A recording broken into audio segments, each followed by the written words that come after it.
When Officer Laura Bennett's patrol car crashed through the ice into Frost Valley's Black River, she had seconds to live. The German Shepherd that dragged her out belonged to a man the police force would soon call a hero, but Ethan Cole didn't want their medals. He wanted answers about why a cop was being hunted by her own department. What happened next would expose the biggest corruption scandal in state history and forge an unbreakable bond between three broken souls. Stay with us until the end and comment what city you're watching from so we can see how far this story travels. The temperature had dropped to 14 degrees Fahrenheit by the time Officer Laura Bennett's shift began that Tuesday night. She remembered checking the dashboard thermometer as she climbed into her cruiser, remembered thinking that it was the kind of cold that made your lungs ache with each breath, the kind that turned moisture in your nostrils to ice crystals within seconds of stepping outside. She remembered a lot of things about that night. The way her breath formed ghostly plumes in the air, the crunch of fresh snow under her boots, the crackling static of the police radio as dispatch announced a possible disturbance at the old Miller farm on Route 7.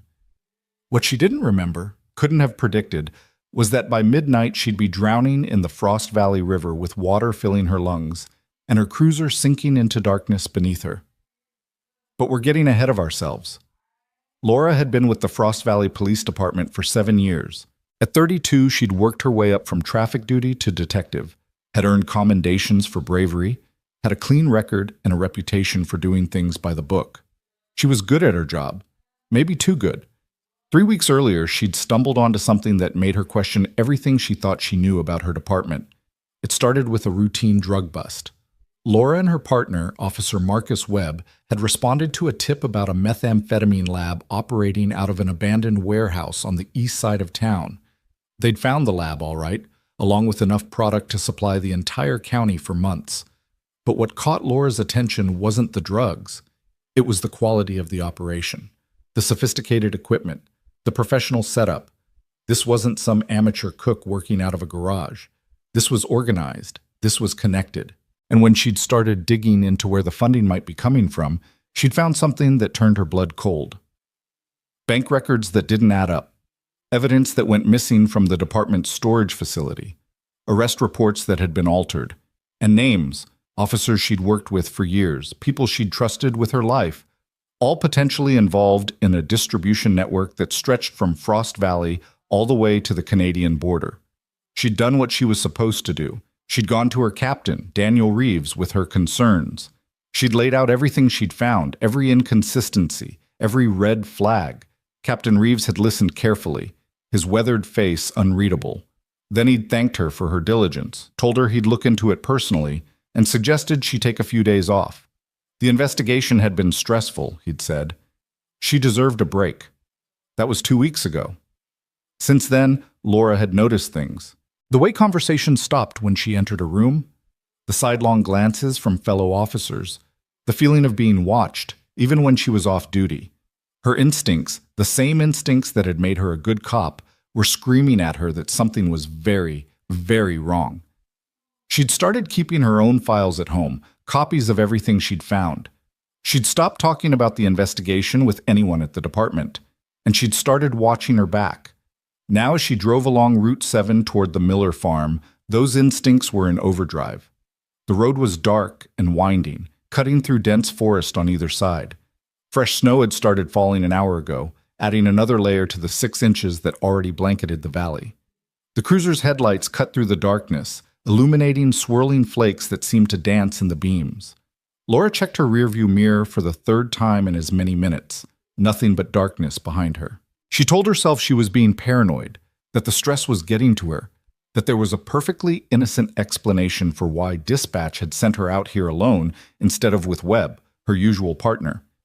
That the radio silence from dispatch for the past 20 minutes was just a technical glitch. She told herself a lot of things that night.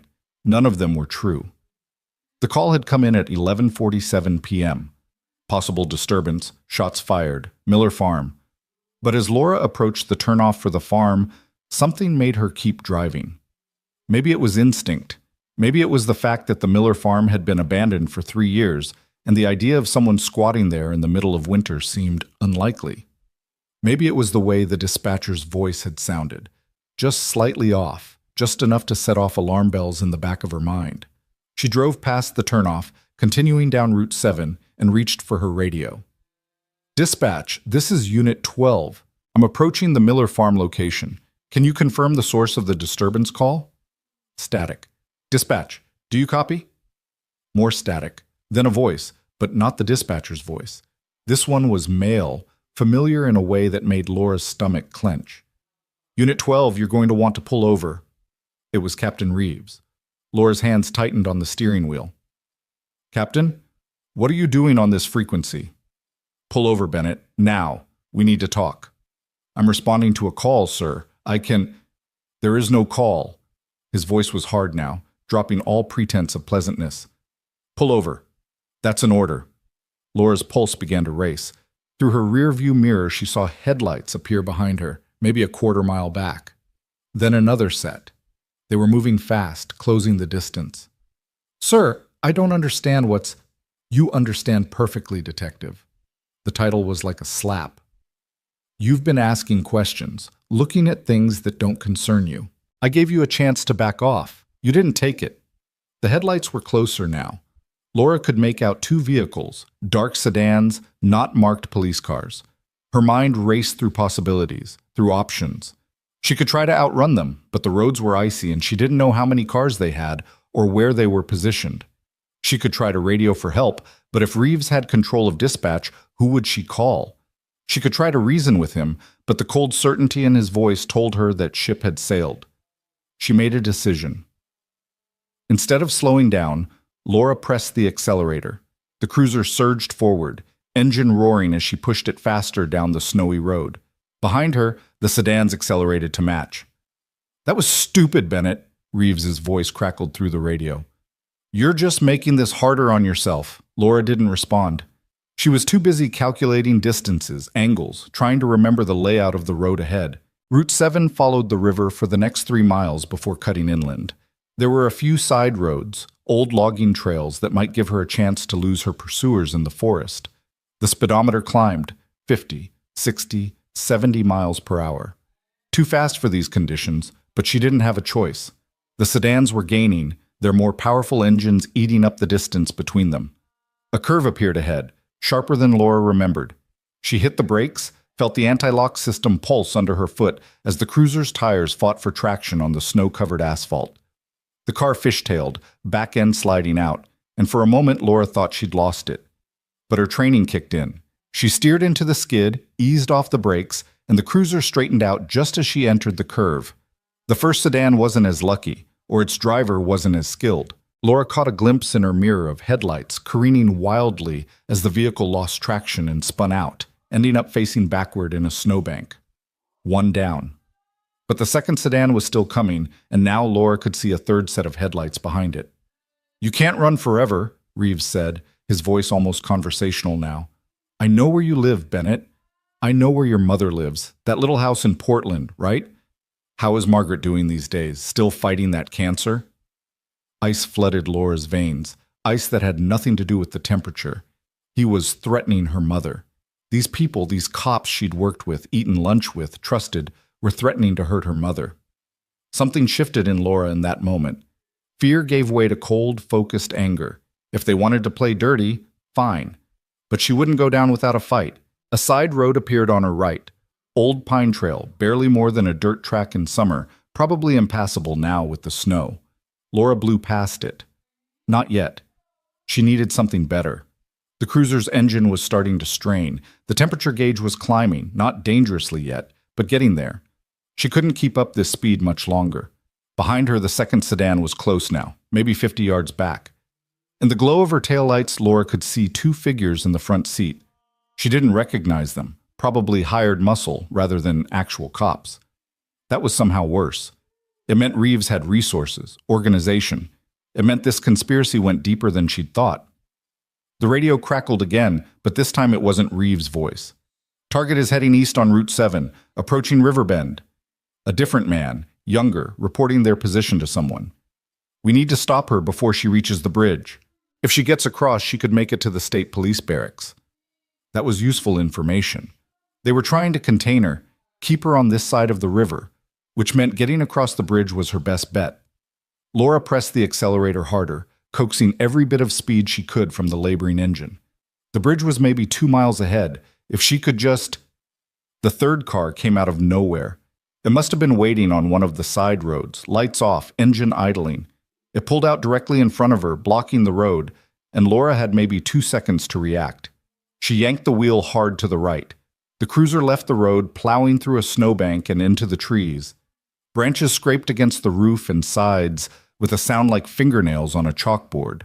Laura fought to keep control as the car bounced over hidden rocks and fallen logs, the headlights strobing crazily through the forest. For a moment, she thought she might make it through. The trees were starting to thin ahead, and beyond them she could see open snow, maybe another road or a clearing where she could get her bearings. Then the ground disappeared beneath her. Later, piecing together what happened, Laura would learn that she'd driven onto what the locals called Dead Man's Bluff, a 30-foot embankment that dropped straight down to the river. In summer, the drop-off was clearly visible, but covered in snow in the dark, it was invisible until you were right on top of it. The cruiser went airborne. Time seemed to slow down.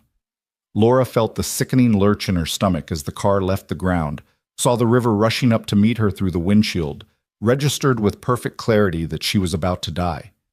The cruiser hit the ice nose first. The impact was catastrophic. The airbag deployed, slamming into Laura's face and chest hard enough to knock the wind out of her. The seatbelt locked tight, cutting into her shoulder and lap. Glass exploded inward as the windshield shattered, and through it all, she heard the horrible sound of ice cracking, giving way beneath the weight of the car. For a moment, just a moment, the cruiser stayed where it was, balanced precariously on the broken ice. Laura, dazed and gasping, tried to orient herself. Blood was running down her face from a cut somewhere on her forehead. Her left wrist throbbed with pain, sprained or broken, she couldn't tell. The airbag was deflating, and through the shattered windshield she could see dark water lapping at the hood of the car. Then the ice gave way completely, and the cruiser began to sink. Water rushed in through the broken windshield with shocking force and even more shocking cold. It was like being hit by a wall of knives, every nerve ending screaming in protest as the river invaded the car. Laura gasped involuntarily and immediately regretted it as freezing water filled her mouth. Training. She had training for this. Water rescue procedures. Stay calm. Don't panic. But training was one thing. Reality, trapped in a sinking car in below freezing water, was something else entirely. Laura's fingers fumbled for the seatbelt release. The water was up to her chest now, and the cold was so intense it was hard to think, hard to make her hands work properly. Everything felt slow, distant, like she was moving through syrup. The seatbelt clicked open. Small victory. But now the water was up to her neck, and the car was still sinking, pulling her down into the black depths of the river. She needed to get out, needed to swim for the surface. But which way was up? In the darkness and the disorienting rush of water, she couldn't tell. The car tilted suddenly, nose pointing down, and Laura found herself looking up at a broken circle of ice above her, the hole the cruiser had punched through. That was up. That was air.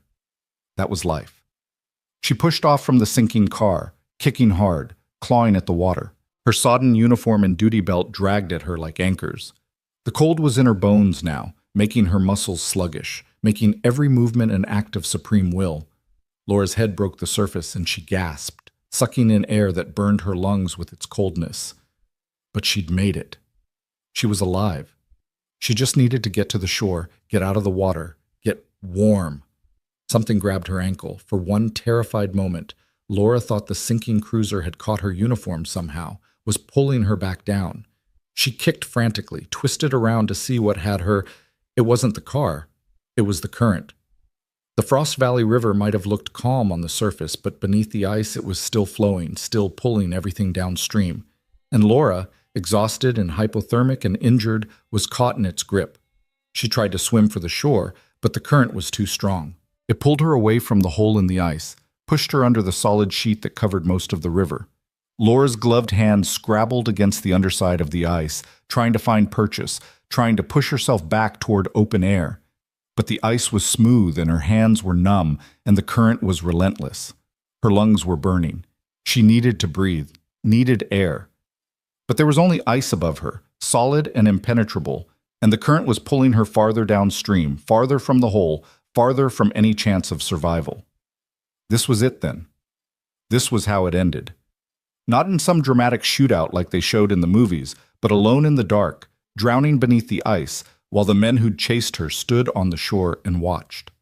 Laura's vision was starting to go dark around the edges.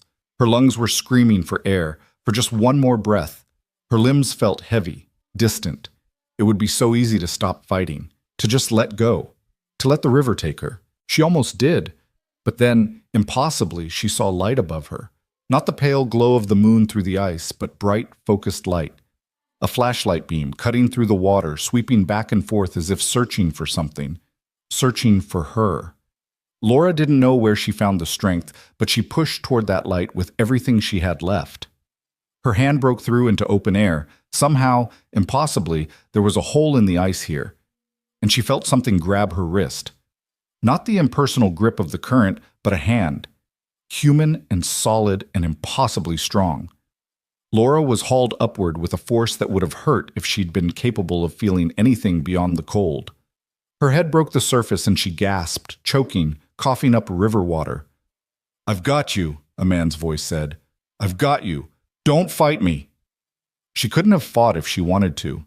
Her body was shutting down, hypothermia stealing the last of her strength. She was vaguely aware of being pulled from the water, of lying on solid ice, of hands checking her pulse, her breathing.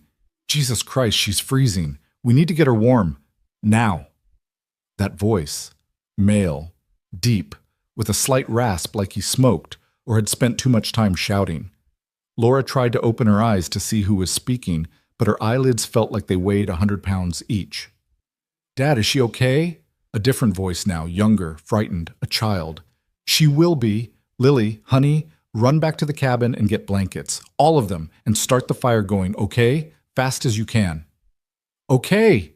Footsteps running away through snow. Laura managed to crack her eyes open. Through blurred vision, she saw a man kneeling beside her. He was maybe in his late 30s, with dark hair and a beard that was already frosting over with ice from the river water. He'd taken off his heavy winter coat and was wrapping it around her. "Stay with me," he said, and there was something in his voice, command, certainty, like he was used to giving orders in crisis situations. "My name is Ethan. You're going to be okay, but I need to get you inside and warm, understand? This is going to hurt, but we don't have a choice." Before Laura could process what he meant, Ethan scooped her up in his arms like she weighed nothing and started running through the snow. Each jolting step sent shock waves of pain through Laura's body. Her teeth chattered so violently she thought they might crack.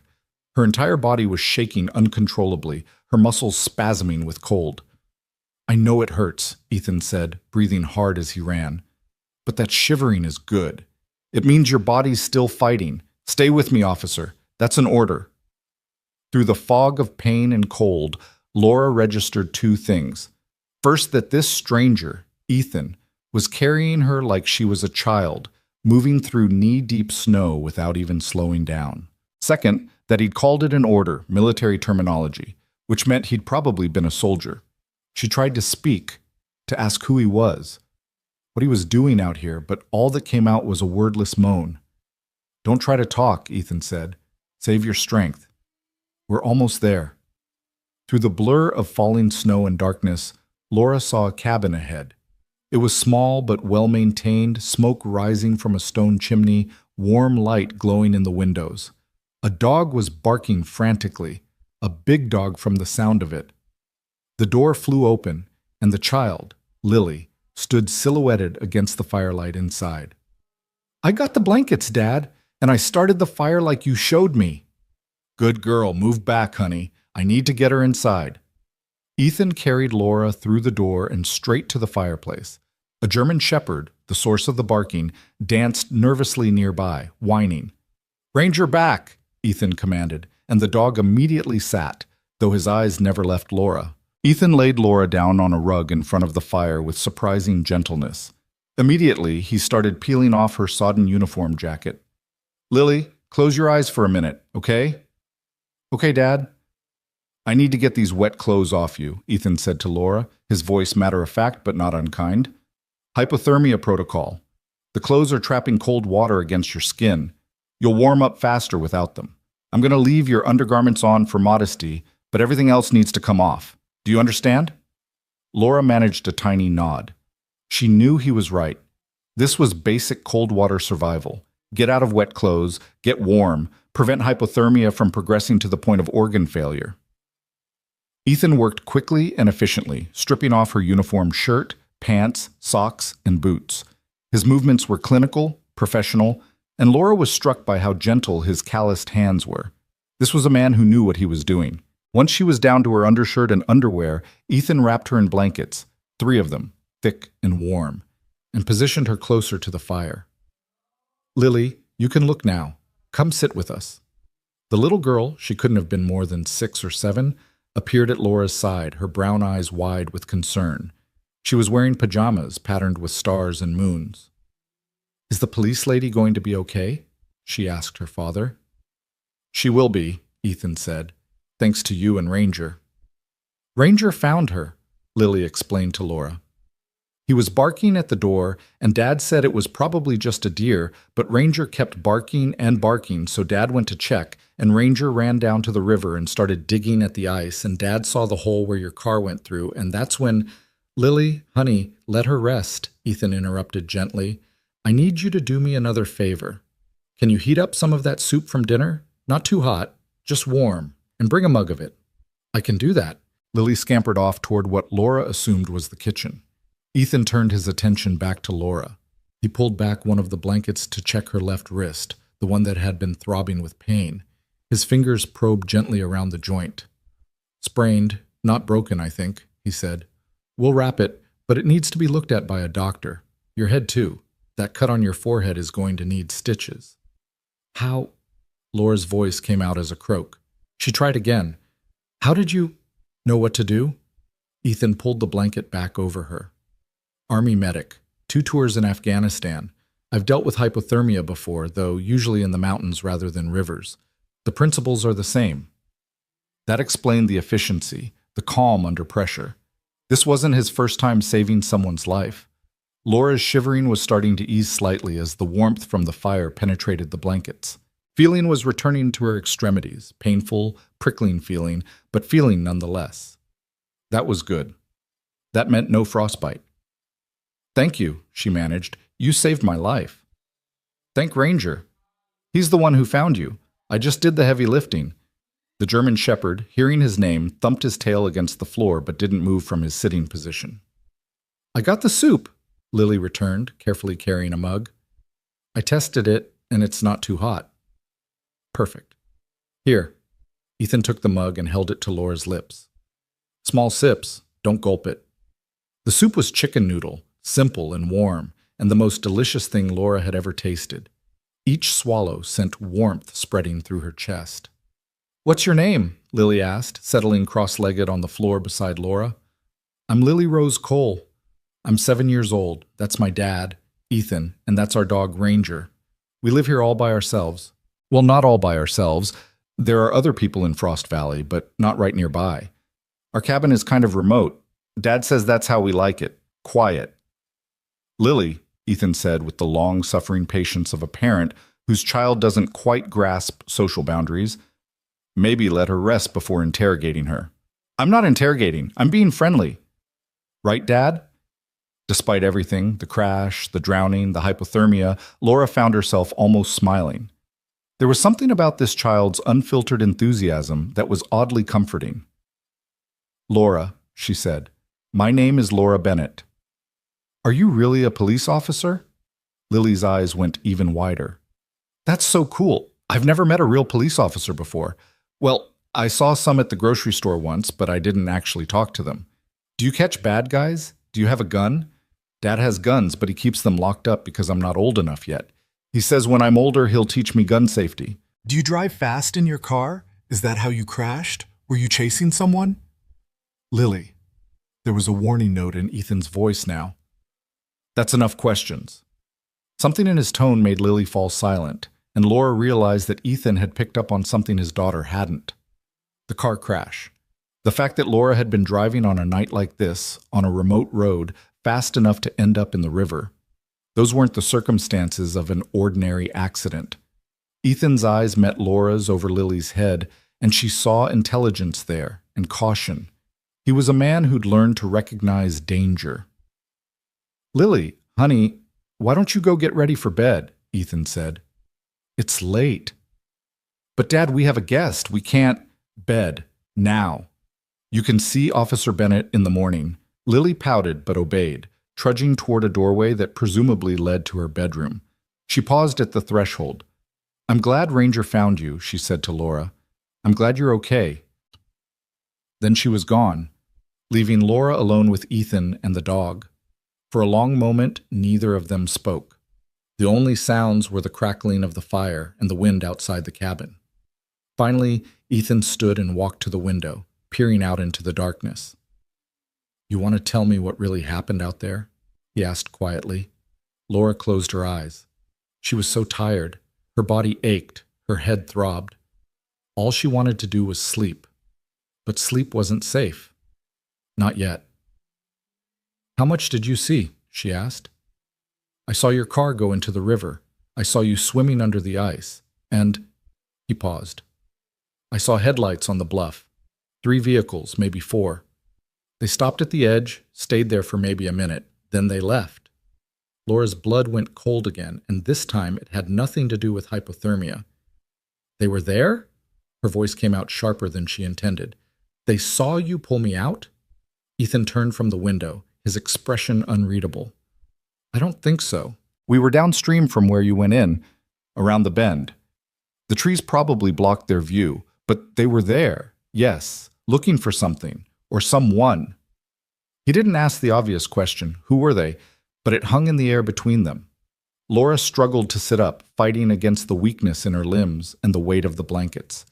She needed to think, needed to figure out what to do next. If Reeves and his people had seen her go into the water, they probably assumed she'd drowned, but they'd want to confirm that. They'd want to find a body. "I need to leave," she said. "I need to— You need to rest," Ethan interrupted firmly. "You just pulled yourself back from hypothermia. You're in no condition to go anywhere. You don't understand. Those people who were on the bluff, they're looking for you. I got that much." Ethan crossed his arms over his chest, a stance that suggested he wasn't going to be moved easily. "What I don't understand is why a police officer is running from what looked like other police vehicles." Laura stared at him. "How did you know they were police?" "The way they moved, the way they parked. I spent enough time working with MPs to recognize law enforcement patterns." His eyes narrowed. "So I'll ask again, what happened out there, Officer Bennett? And don't tell me it was just a car accident." Laura weighed her options. She could lie, make up some story, try to get out of here as soon as possible, but Ethan had saved her life. He deserved the truth. More than that, if Reeves's people came looking, and they would eventually, he deserved to know what kind of danger he might be in. "I'm a detective with the Frost Valley Police Department," she said slowly. 3 weeks ago, I uncovered evidence of corruption within the department. Drug trafficking, evidence tampering, money laundering. I went to my captain with what I'd found, and tonight that same captain tried to have me killed. Ethan was quiet for a long moment, processing this. When he spoke, his voice was carefully neutral. "That's a serious accusation."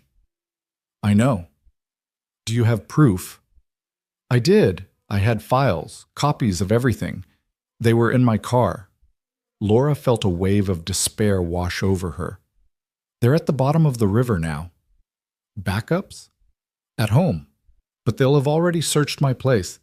They'll have taken everything." Another long silence. Then Ethan moved to a small desk in the corner of the room, pulled out a laptop, and opened it. "What are you doing?" Laura asked. "Checking something?" His fingers flew over the keyboard. After a minute, he turned the screen toward her. "This you?" It was a news article dated 3 months ago. The headline read, "Frost Valley Detective Honored for Bravery in Domestic Hostage Situation." Below was a photo of Laura in her dress uniform, shaking hands with the mayor, while Captain Reeves stood in the background, smiling. "Yeah," Laura said. "That's me." Ethan studied her face, then looked back at the screen, comparing. Finally, he closed the laptop. "Okay," he said. I believe you. Just like that? I'm a pretty good judge of character. Had to be in my line of work. You're telling the truth. He sat down on the floor across from her. So here's what's going to happen. You're going to stay here tonight. In the morning, when you've recovered some strength, we'll figure out your next move. Contact the FBI, state police, whoever you need to contact to blow this thing wide open. But right now, you need rest. I can't put you in danger. If they find me here, this cabin isn't in my name, Ethan said. I inherited it from my father-in-law after he passed. Far as public records show, it belongs to a trust. Unless your corrupt cops are also expert skip tracers, they won't connect it to me. And even if they did, they don't know you're here. They think you drowned. Laura wanted to argue, to insist that she couldn't risk involving civilians, especially a man with a young daughter. But exhaustion was pulling at her like a physical weight, and the warmth of the fire and blankets was making it hard to think clearly. "Why are you helping me?" she asked. Ethan was quiet for a moment. When he spoke, his voice was soft. "My wife was killed 3 years ago, hit-and-run driver. The cops investigated for maybe a week before deciding it was unsolvable and moving on. I spent months trying to get them to take another look, to actually do their jobs. They didn't want to be bothered." His jaw tightened. "So yeah, I've got some issues with lazy cops, but I don't have any issues with good cops who are trying to do the right thing and getting punished for it. You stuck your neck out. Now, someone's trying to cut it off. That doesn't sit right with me." Before Laura could respond, Ranger suddenly stood up, ears perked forward. A low growl rumbled in his chest. Ethan was on his feet instantly, moving to the window again. His hand moved to his hip, to where a weapon would have been if he'd been wearing his holster, Laura realized. "What is it?" Laura whispered. "Headlights." Ethan's voice was tense. "Coming up the access road." Laura's heart began to pound. "How many?" "2 vehicles, moving slow, searching." He turned from the window. "How much do you trust me, Officer Bennett?" "Under the circumstances? Not much of a choice." "Fair enough." Ethan strode across the room and pulled up a corner of the braided rug Laura was lying on. Beneath it was a trapdoor cut into the floor. "Root cellar. Doubles as a safe room. It's insulated, soundproofed, and opens to a tunnel that leads about 50 yards into the woods. There's emergency supplies down there, including clothes and boots. If anything happens, you take that tunnel and run." Laura stared at the hidden door. "You built an escape tunnel?" "I told you, I used to be a soldier. Old habits." He hauled the trapdoor open, revealing a ladder leading down into darkness. "Can you climb?" Everything in Laura's body was screaming at her to stay by the warm fire, to rest, to sleep, but survival instinct overrode exhaustion. "I can climb." "Good. Lily's room is right above the cellar. If I need to, I'll get her down to you, but hopefully it won't come to that. Hopefully they're just canvassing the area and will move on." Laura gathered the blankets around her and, moving on shaky legs, made her way to the trapdoor. The ladder was sturdy, and she descended carefully, favoring her sprained wrist. When she reached the bottom, she found herself in a surprisingly spacious underground room. Battery-powered lanterns hung from hooks on the walls, and she could see shelves stocked with canned goods, water, first aid supplies, and other emergency gear. Ethan appeared at the top of the ladder holding Laura's duty belt, which he'd removed with her wet clothes. "You might want this," he said, lowering it down to her. "Your radio and your weapon are probably shot after the river, but better to have them than not." Laura caught the belt, feeling the weight of her service weapon. She pulled it from its holster, ejected the magazine, and checked the chamber. Water streamed out. Ethan was right. The gun would need to be completely disassembled, cleaned, and dried before it would fire again. But it was still better than nothing. "Thank you," she said, looking up at him. "Don't thank me yet. Just stay quiet and stay ready." Ethan began to lower the trapdoor. "And Officer Bennett, if something happens to me, you get Lily out of here. Promise me." "I promise." The trapdoor closed with a soft thud, plunging the cellar into near darkness, broken only by the dim glow of the lanterns. Laura heard the sound of the rug being dragged back into place above her head. Then silence. Laura found a wooden crate and sat down, wrapping the blankets tightly around herself. Her body was still recovering from the hypothermia, still shaking with occasional tremors. But adrenaline was keeping her alert now, keeping her focused. She checked her duty belt. Her radio was indeed dead, water having seeped into the electronics. Her handcuffs were still there, as was her baton and pepper spray. Small mercies. In the cargo pocket of her pants, which Ethan had hung to dry near the fire, was her phone. If it still worked, it might be her lifeline to the outside world. But first, she had to survive the next few minutes. Above her head, she heard footsteps. Ethan moving through the cabin. Then came the sound of the front door opening, and then voices, muffled by the floor and insulation but audible, began filtering down to the cellar. "Evening?" That was Ethan, his voice calm and conversational. "Can I help you, officers?" "Sorry to disturb you this late," a man's voice, unfamiliar to Laura. "We're searching for a vehicle that may have crashed in the area. Black and white police cruiser. You seen anything like that?" "A police cruiser? No, can't say I have. Then again, I've been inside most of the evening. What happened?" "That's what we're trying to figure out." A second voice now, also male. The officer was responding to a call when she went off the radar. "We're worried she might have had an accident given the road conditions." "Huh. Well, I hope she's all right." Ethan sounded genuinely concerned. "Like I said, I haven't seen anything, but I'll keep an eye out." "You live here alone?" The first voice again, and now there was a note of suspicion in it. "Me and my daughter. She's asleep in her room. It's a school night. Mind if we take a look around?" Silence. Laura's heart was hammering so hard she was sure they'd be able to hear it even through the insulated floor. "You got a warrant?" Ethan's voice had changed, gone harder, flatter. "We're not trying to cause trouble, sir. We're just trying to find our fellow officer." "Then you won't mind coming back with a warrant." Ethan's tone left no room for argument. "I'm sympathetic to your situation, officers, but this is private property. You want to search it? Bring me a warrant signed by a judge." "Sir?" "Have a good night, officers." The door closed with a firm thud. Laura waited, barely breathing, as the minutes ticked by. She heard footsteps again, heard the murmur of voices outside, heard the sound of vehicles starting up. Then, finally, silence. It felt like an eternity before the trapdoor opened again. Ethan's face appeared above her, illuminated by the firelight behind him. "They're gone," he said. "For now." Laura climbed back up the ladder, her legs shaking from more than just cold now. When she reached the top, she found Lily standing in the doorway of her bedroom, rubbing sleep from her eyes. "Dad? What's happening? Who was here?" Ethan crossed to his daughter and scooped her up in his arms. "Nothing for you to worry about, sweetheart. Just some people who got lost. They're gone now." "Is Officer Laura okay?" "I'm okay," Laura said, though she wasn't entirely sure that was true. Lily looked at her with those wide, solemn eyes. "Are those men bad guys? The ones Dad was talking to?" Out of the mouths of babes, Laura thought. Kids always knew when something was wrong, even when adults tried to hide it. "I don't know, honey," Laura said honestly. "Maybe.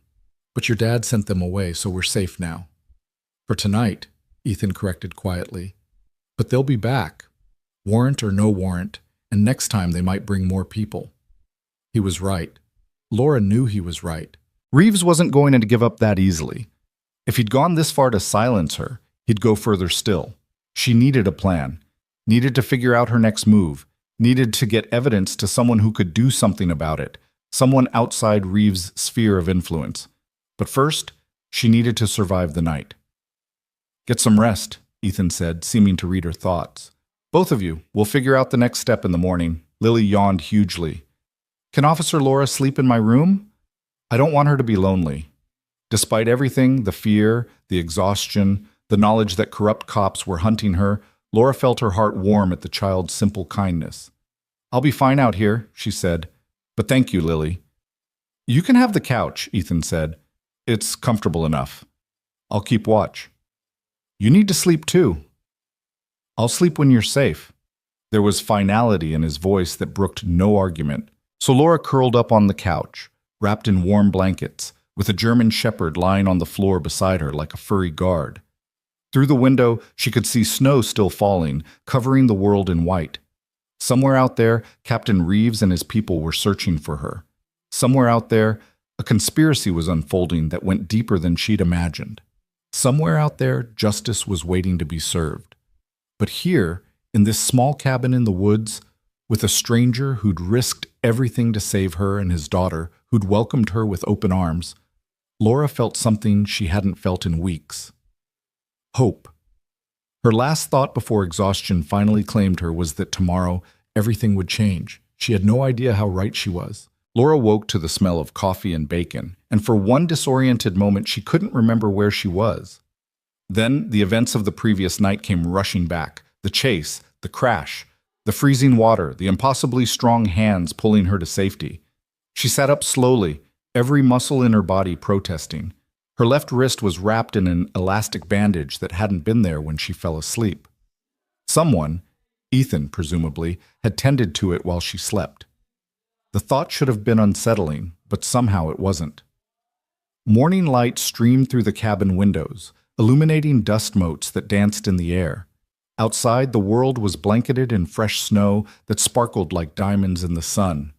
It would have been beautiful if Laura hadn't known that same snow would make it easy for anyone to track footprints to this cabin. "You're awake."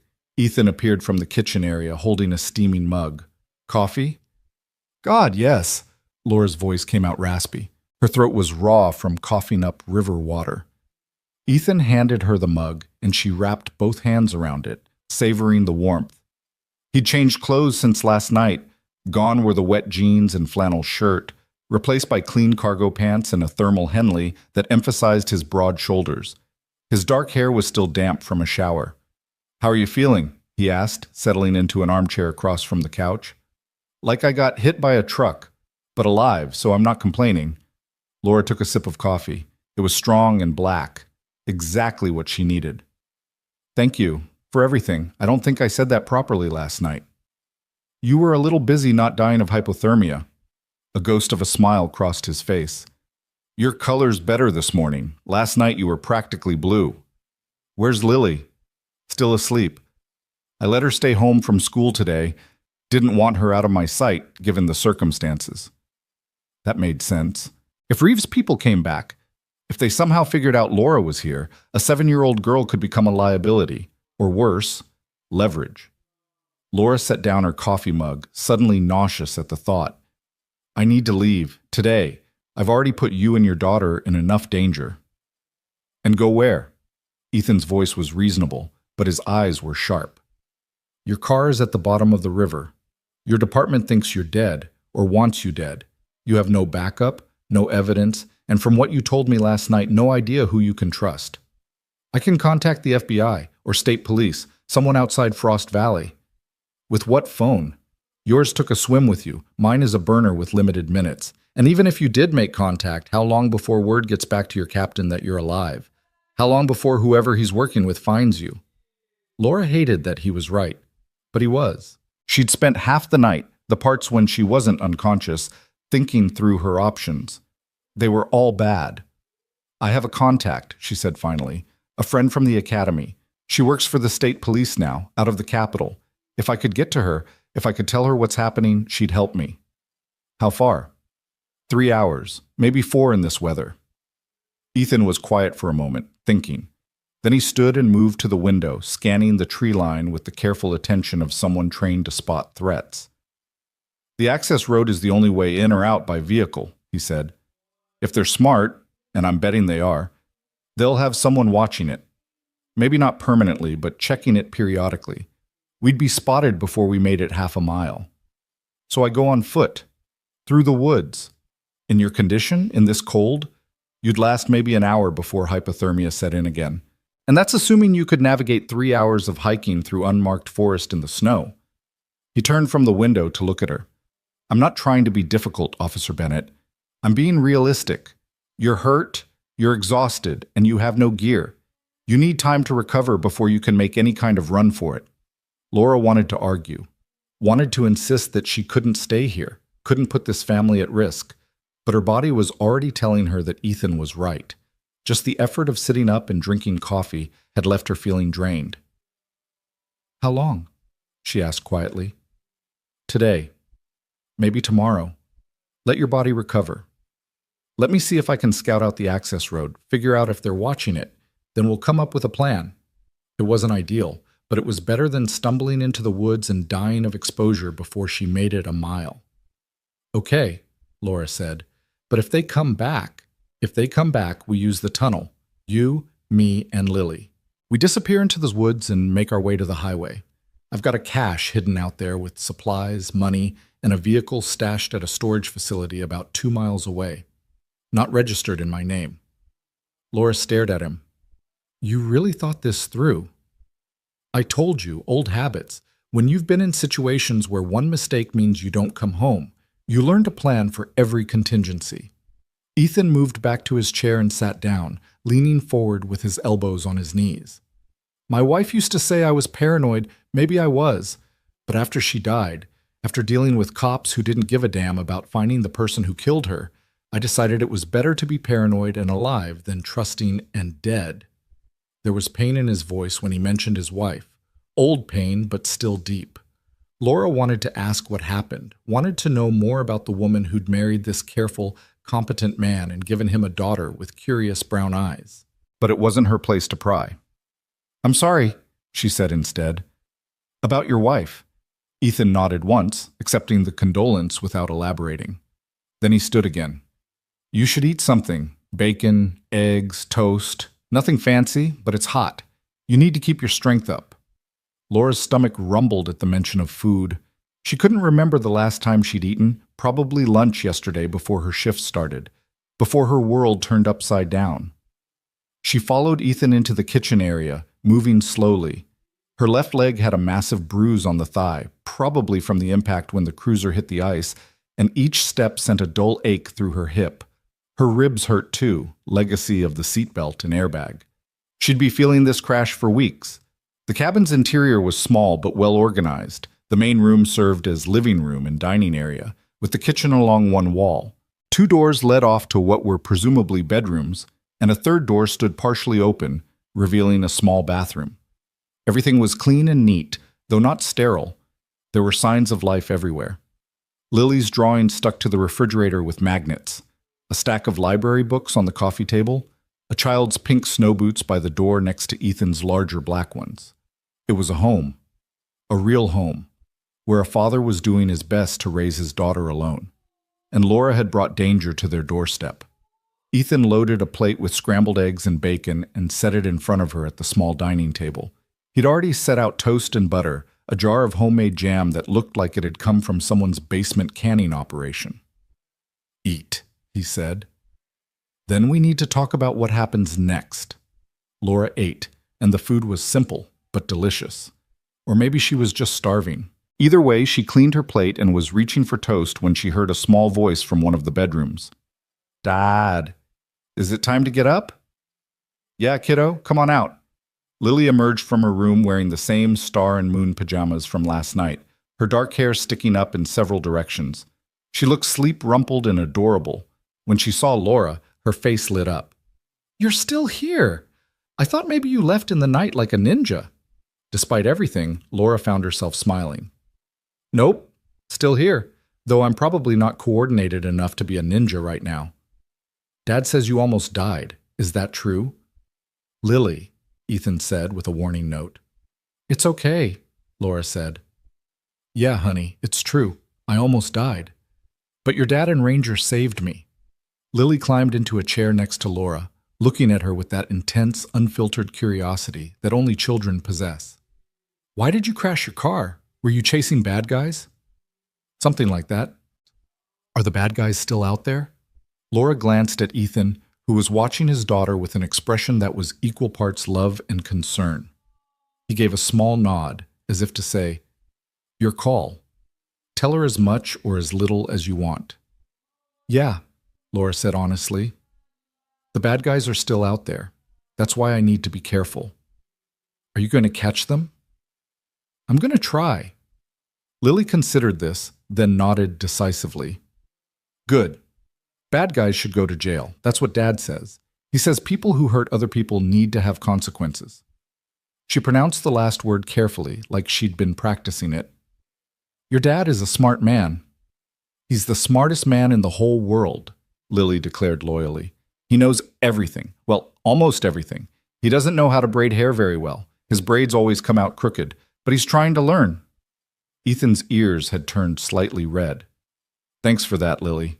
Why don't you go get dressed? You can help me with breakfast dishes." "Okay." Lily hopped down from her chair and scampered back to her room, apparently completely unbothered by the fact that there was a strange police officer in her house who was being hunted by bad guys. Once she was gone, Ethan shook his head. "Sorry about that. She doesn't really have a filter." "She's wonderful," Laura said, and meant it.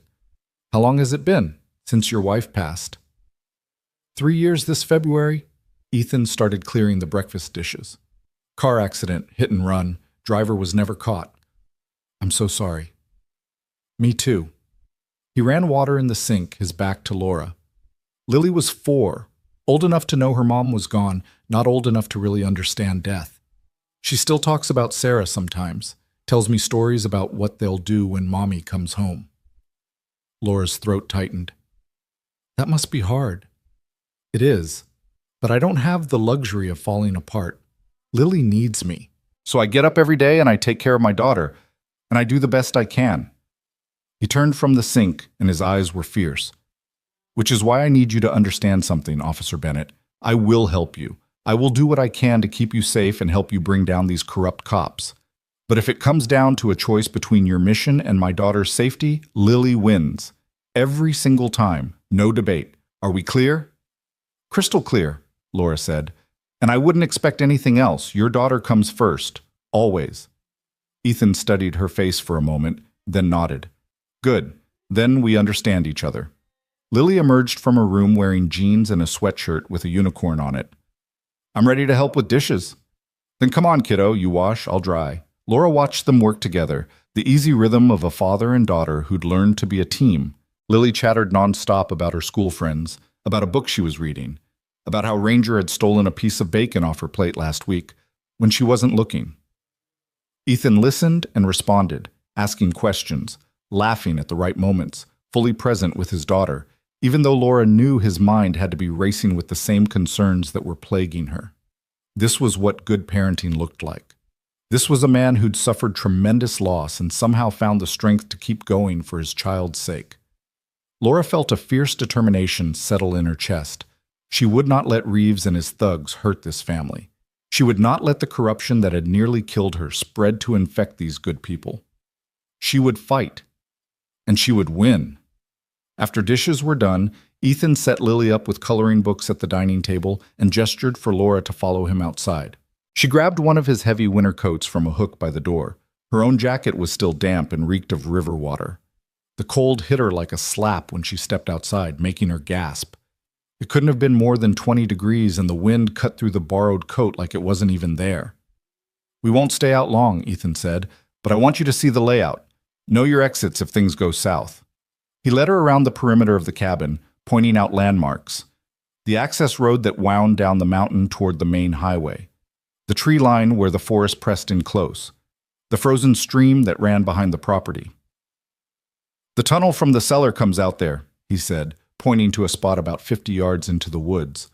"It's camouflaged with a fake stump. Even if someone was looking for it, they'd have a hard time finding it." "You really did think of everything." "I had time. And motivation." He glanced back at the cabin, where they could see Lily's small figure through the window, bent over her coloring books. "After Sarah died, after the cops gave up on finding who killed her, I started thinking about worst-case scenarios. What if whoever hit her came back? What if it wasn't an accident but something deliberate? What if I needed to protect Lily from something I couldn't see coming?" "You think your wife's death wasn't an accident?" Ethan was quiet for a long moment. "I don't know. The cops said it was a drunk driver, probably someone passing through who panicked and ran. But Sarah was careful. She always looked both ways, even in parking lots.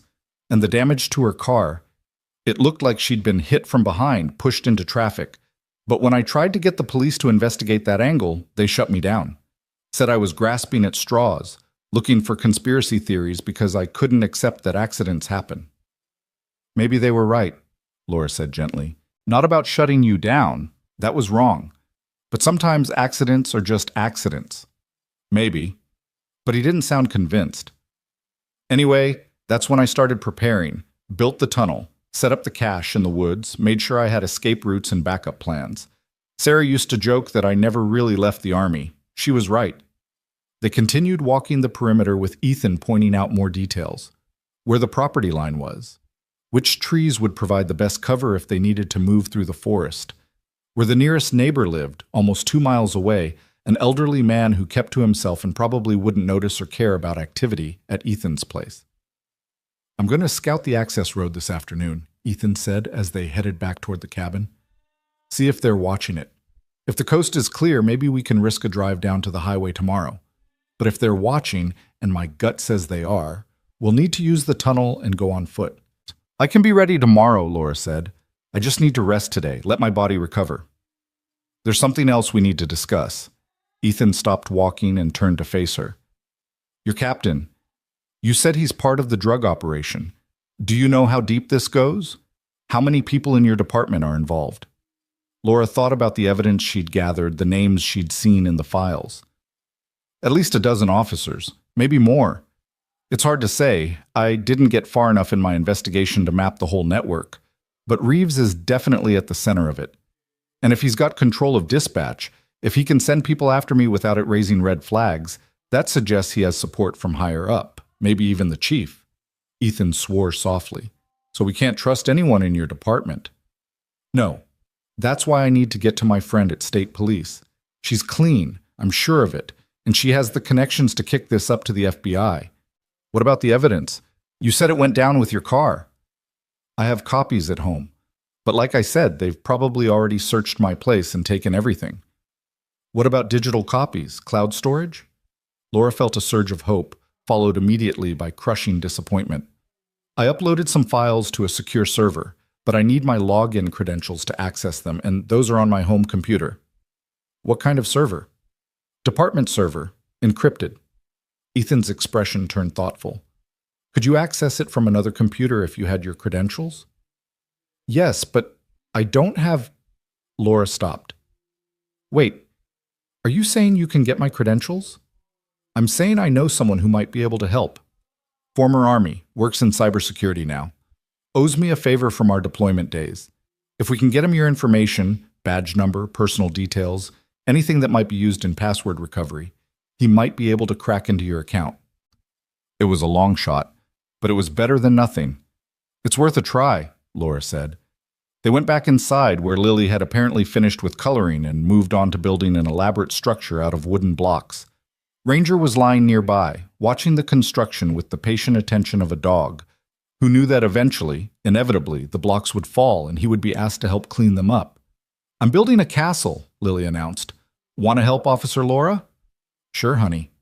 Laura settled onto the floor next to the little girl, and for the next hour she helped build block castles and listened to Lily's running commentary about which princess lived in which tower and how the dragon was actually friendly and just wanted to be invited to tea parties. It was surreal.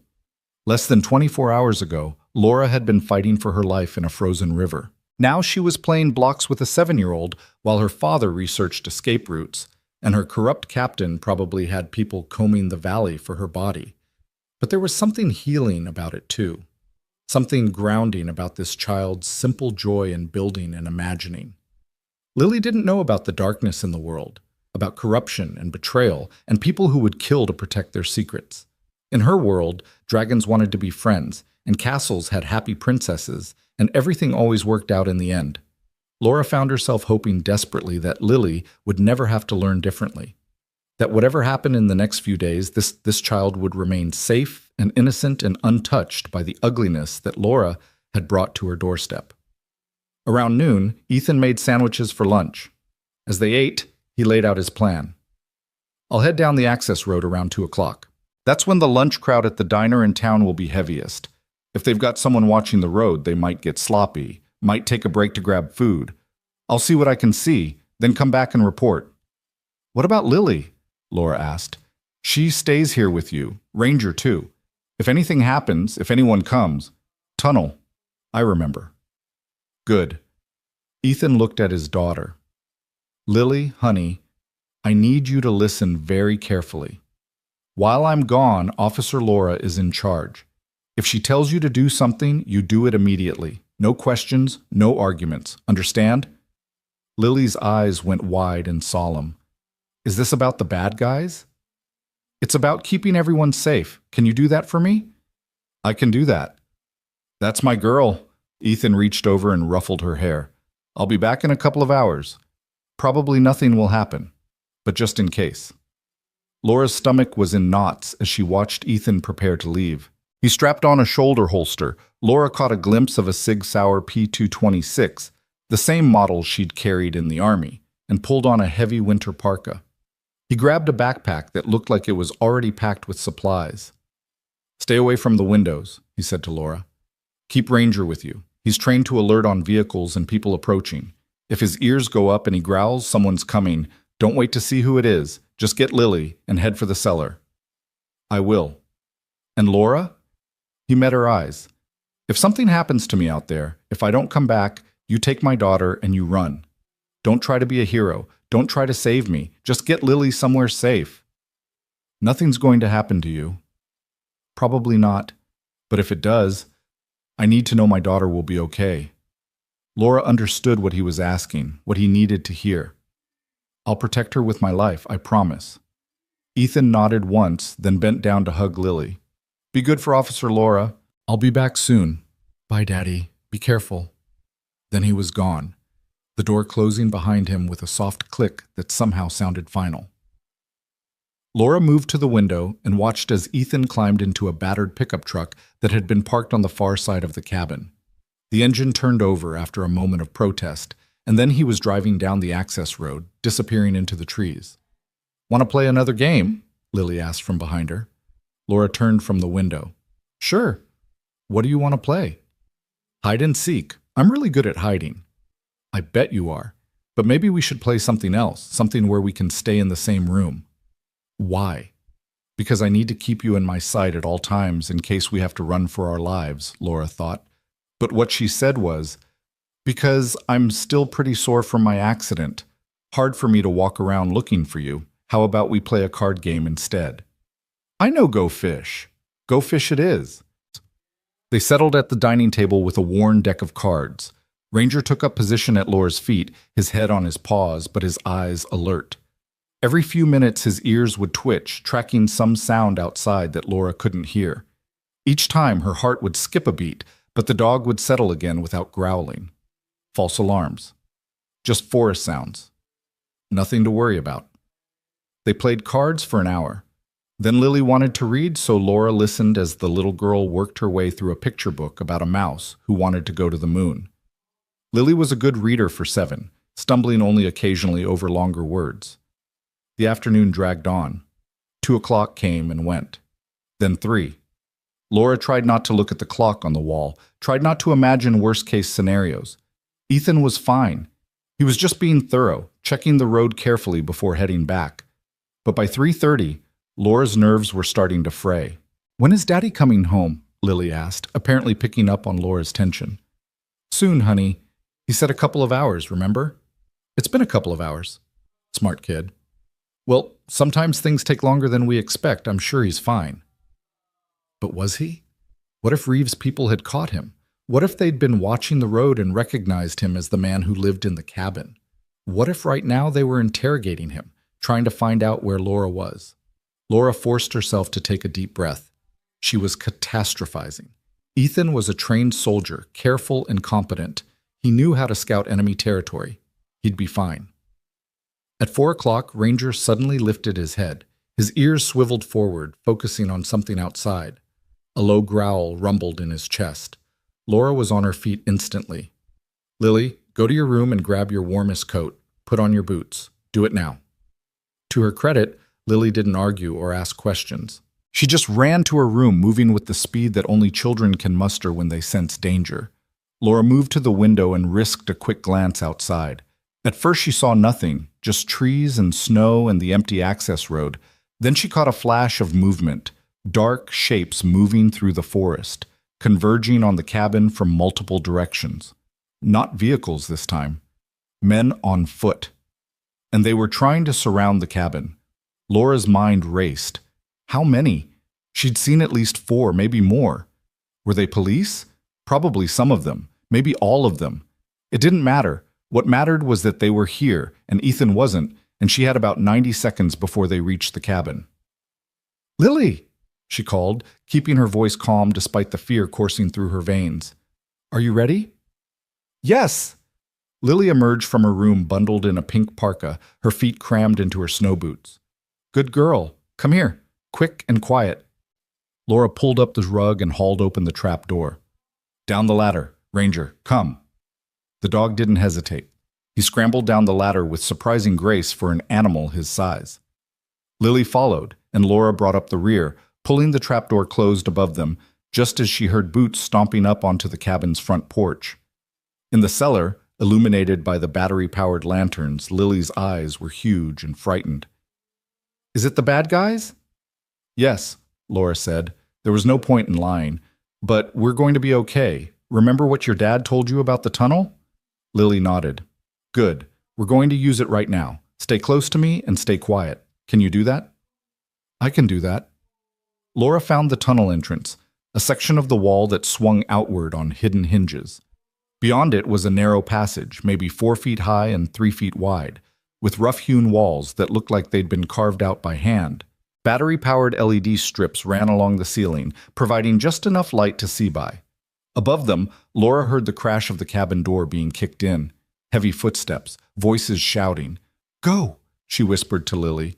"Crawl as fast as you can. Don't stop until you reach the end."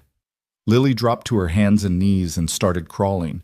Ranger went with her, his body pressed protectively against her side. Laura followed, pulling the hidden door closed behind them. The tunnel was cold and claustrophobic, but it was escape. Laura could hear the sounds of the cabin being searched above them, furniture being overturned, doors being slammed open. Someone shouted, "She's not here!" Another voice, this one horribly familiar even through the earth between them. "Then find her! Check the woods! She can't have gotten far!" Captain Reeves. He was here personally, which meant this wasn't just about silencing a loose end anymore. This was about sending a message, about making sure that anyone who even thought about crossing Reeves would know what happened to those who did. They reached the end of the tunnel. Laura pushed open the fake stump. Ethan had been right. It was perfectly camouflaged, and they emerged into the forest. The cold air hit like a physical blow after the relative warmth of the tunnel. "Stay low," Laura whispered to Lily. "Follow me." They moved through the trees, heading away from the cabin. Laura could hear shouting behind them, hear men crashing through the underbrush. They were searching, spreading out in a grid pattern like they'd been trained to do, because they had been trained. These were cops, her fellow officers, hunting her like an animal.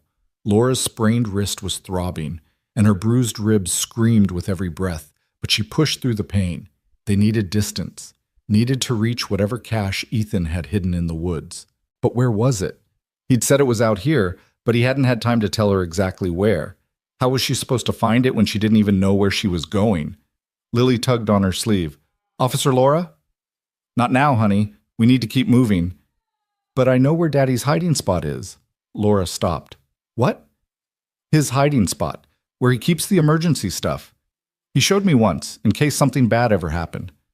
I can take you there." Of course. Of course Ethan would have made sure his daughter knew where the cache was. It was exactly the kind of thorough planning that seemed to define him. "Okay," Laura said. "Lead the way, but quietly."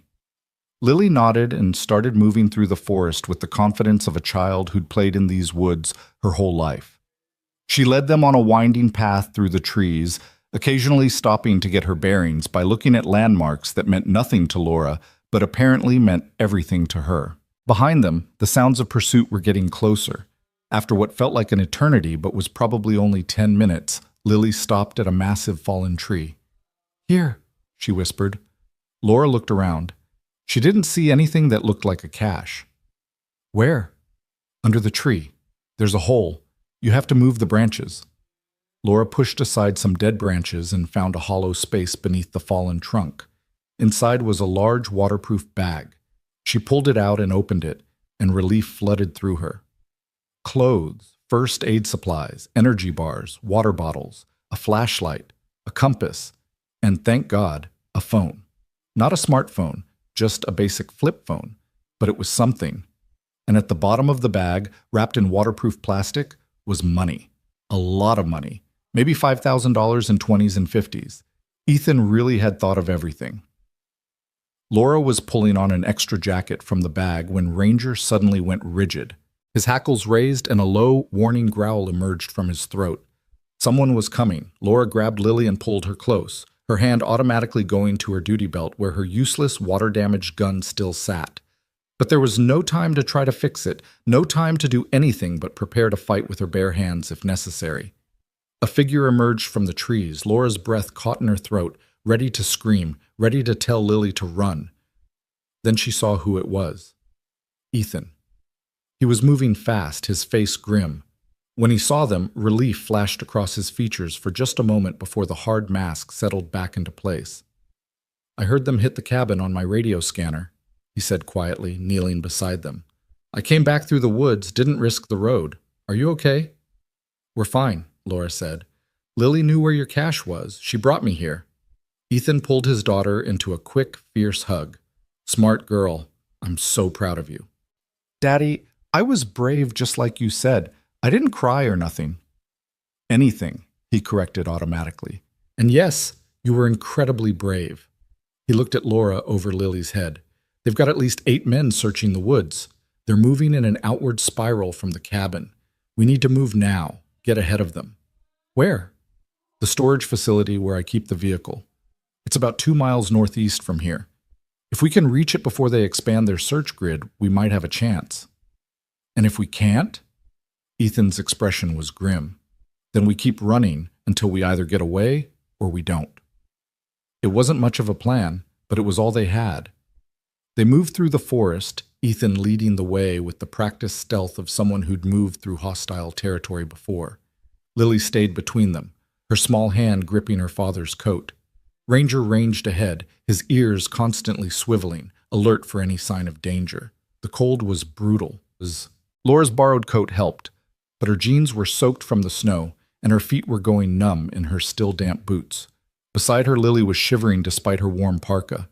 They needed shelter, needed warmth, but first they needed to survive the next hour.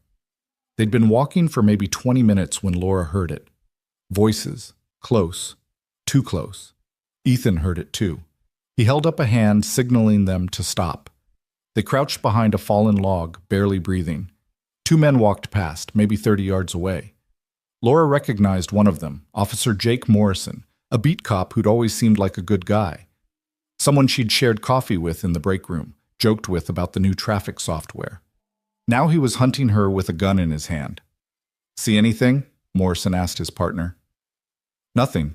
Maybe they went a different direction. Reeves says they can't have gotten far. The woman's hurt and she's got a kid with her. They'll leave tracks."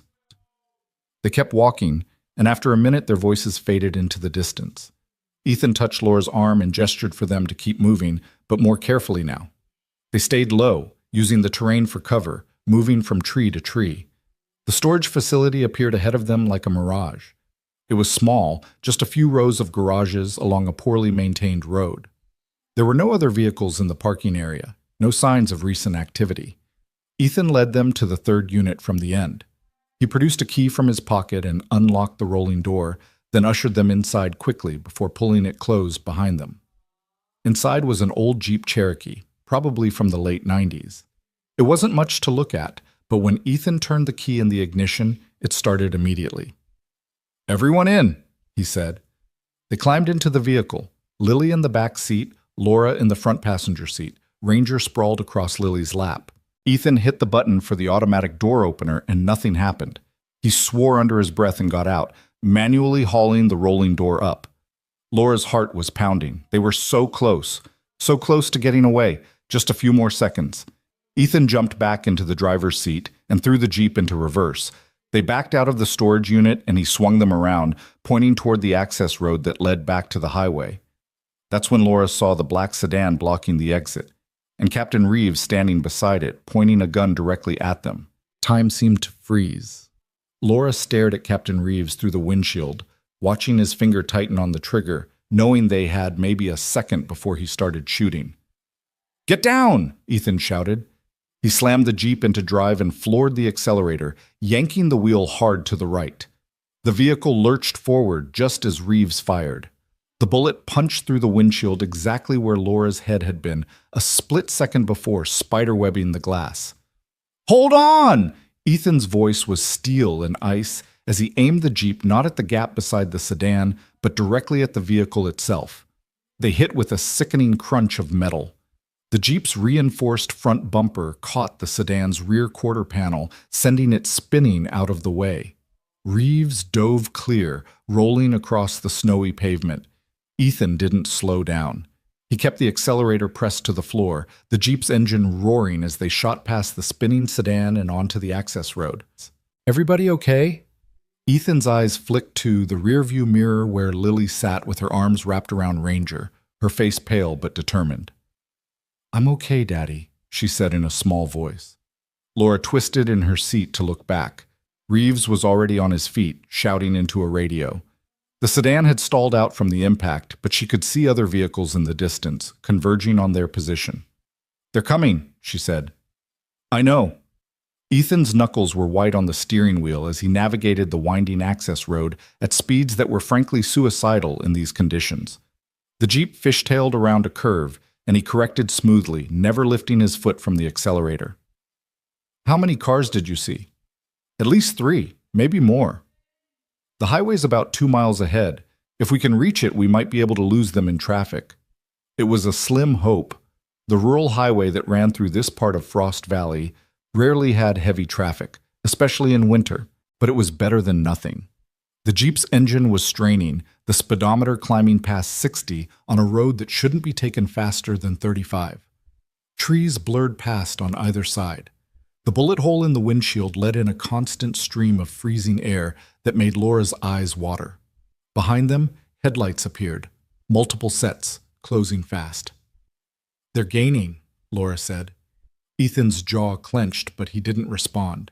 He was too focused on keeping them on the road, on navigating the treacherous curves at a speed that left no room for error. Lily was crying now, quiet sobs that she was trying to muffle against Ranger's fur. The dog stayed perfectly still, as if he understood that any movement might distract Ethan at a critical moment. Laura's hand went to her duty belt, to the waterlogged gun that she knew wouldn't fire. Useless. She was useless. A trained police officer, and she couldn't even defend a 7-year-old girl and her father. "There's a gun in the glove compartment," Ethan said, without taking his eyes off the road. "Glock 19, loaded, safety's on." Laura popped open the glove compartment and pulled out the weapon. It was exactly where he said it would be, exactly as he described it. She checked the magazine, chambered around, clicked off the safety. The familiar weight of a working firearm in her hand was oddly comforting. "If they try to force us off the road," Ethan said, "you return fire. Aim for the tires if you can. Windshield if you can't." "I'm not shooting at police officers. They're not acting like police officers. They're acting like hitmen." His voice was hard. "And they just tried to kill all of us, including my daughter. So if it comes down to them or us, you shoot, understand?" Laura understood. More than that, she agreed. These men had crossed a line. They weren't cops anymore. They were criminals with badges. The first sedan caught up to them on a straightaway, pulling alongside on the left. Laura could see the passenger, a young officer whose name she couldn't remember, rolling down his window. "He's got a gun!" she shouted. Ethan yanked the wheel right, slamming the Jeep into the sedan's side. Metal shrieked against metal. The sedan swerved, the driver fighting for control, and fell back. But 2 more were coming up behind it. The highway appeared ahead, a 2-lane strip of asphalt that intersected with the access road. A stop sign marked the intersection. Ethan blew right through it, tires screaming as he made the turn onto the highway heading north. A semi-truck was approaching from the south, horn blaring as the Jeep cut across its path. For one heart-stopping moment, Laura thought they were going to collide, but Ethan threaded the needle with inches to spare. The truck's horn Dopplered past, followed by the screech of air brakes. The pursuing sedans weren't as lucky. The lead car tried to follow the Jeep's path and misjudged the timing. It clipped the truck's trailer, spinning out across both lanes in a shower of sparks and torn metal. The semi jackknifed, its trailer swinging across the highway like a massive barricade. The second and third sedans slammed on their brakes, but the icy road gave them no traction. They plowed into the trailer one after another, the crashes echoing across the valley. Ethan kept driving. In the rearview mirror, Laura saw the carnage receding behind them. She didn't see anyone moving in the wrecked vehicles. "Oh, God," she whispered. "Ethan, we have to go back. They might be hurt." "They tried to kill us," he said flatly. "And if we go back, they'll finish the job. Or the ones who aren't hurt will arrest me and take Lily into custody while they figure out what to do with you. Either way, my daughter ends up in danger. So no, we're not going back." He was right. Laura hated that he was right. Hated that her training and her instincts were screaming at her to stop and render aid, while her survival instinct was screaming even louder to keep running. "Are the bad guys gone?" Lily asked in a tiny voice. "For now, sweetheart," Ethan said, his voice gentler when he spoke to his daughter. "For now, they're gone." They drove in silence for several miles, putting distance between themselves and the crash site. Ethan kept checking the mirrors, watching for pursuit, but the road behind them stayed empty. Eventually, he pulled off onto a side road, then onto an even smaller dirt track that wound up into the hills. After about a mile, he stopped in a small clearing surrounded by dense forest. "We need to switch vehicles," he said. "They'll have the Jeep's plates by now. We're too easy to spot."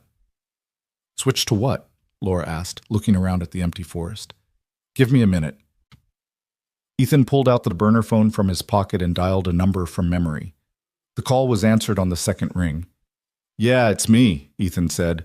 "I need to call in that favor." "No, it can't wait. I'm about 8 miles north of Frost Valley on Highway 17, dirt road heading east at mile marker 53. I need a vehicle, something clean, and I need it in the next hour." He paused, listening. "I know what I'm asking. Yes, I'm sure." "Okay.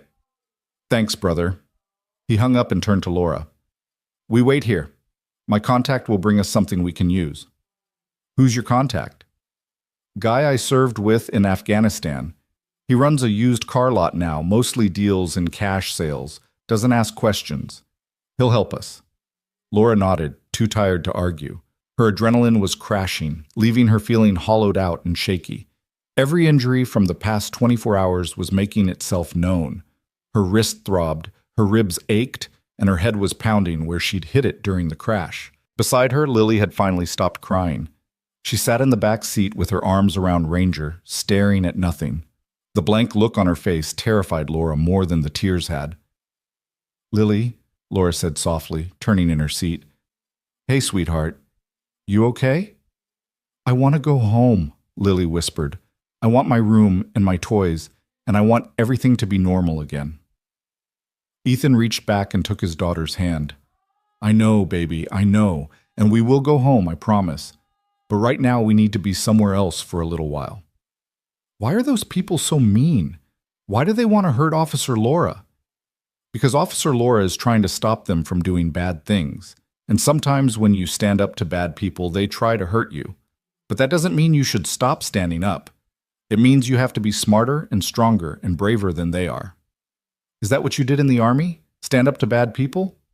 Yeah, kiddo, that's exactly what I did. Lily thought about this for a moment. Then she looked at Laura with those solemn brown eyes. Are you going to keep standing up to them? Laura met the child's gaze and saw not just fear there, but trust.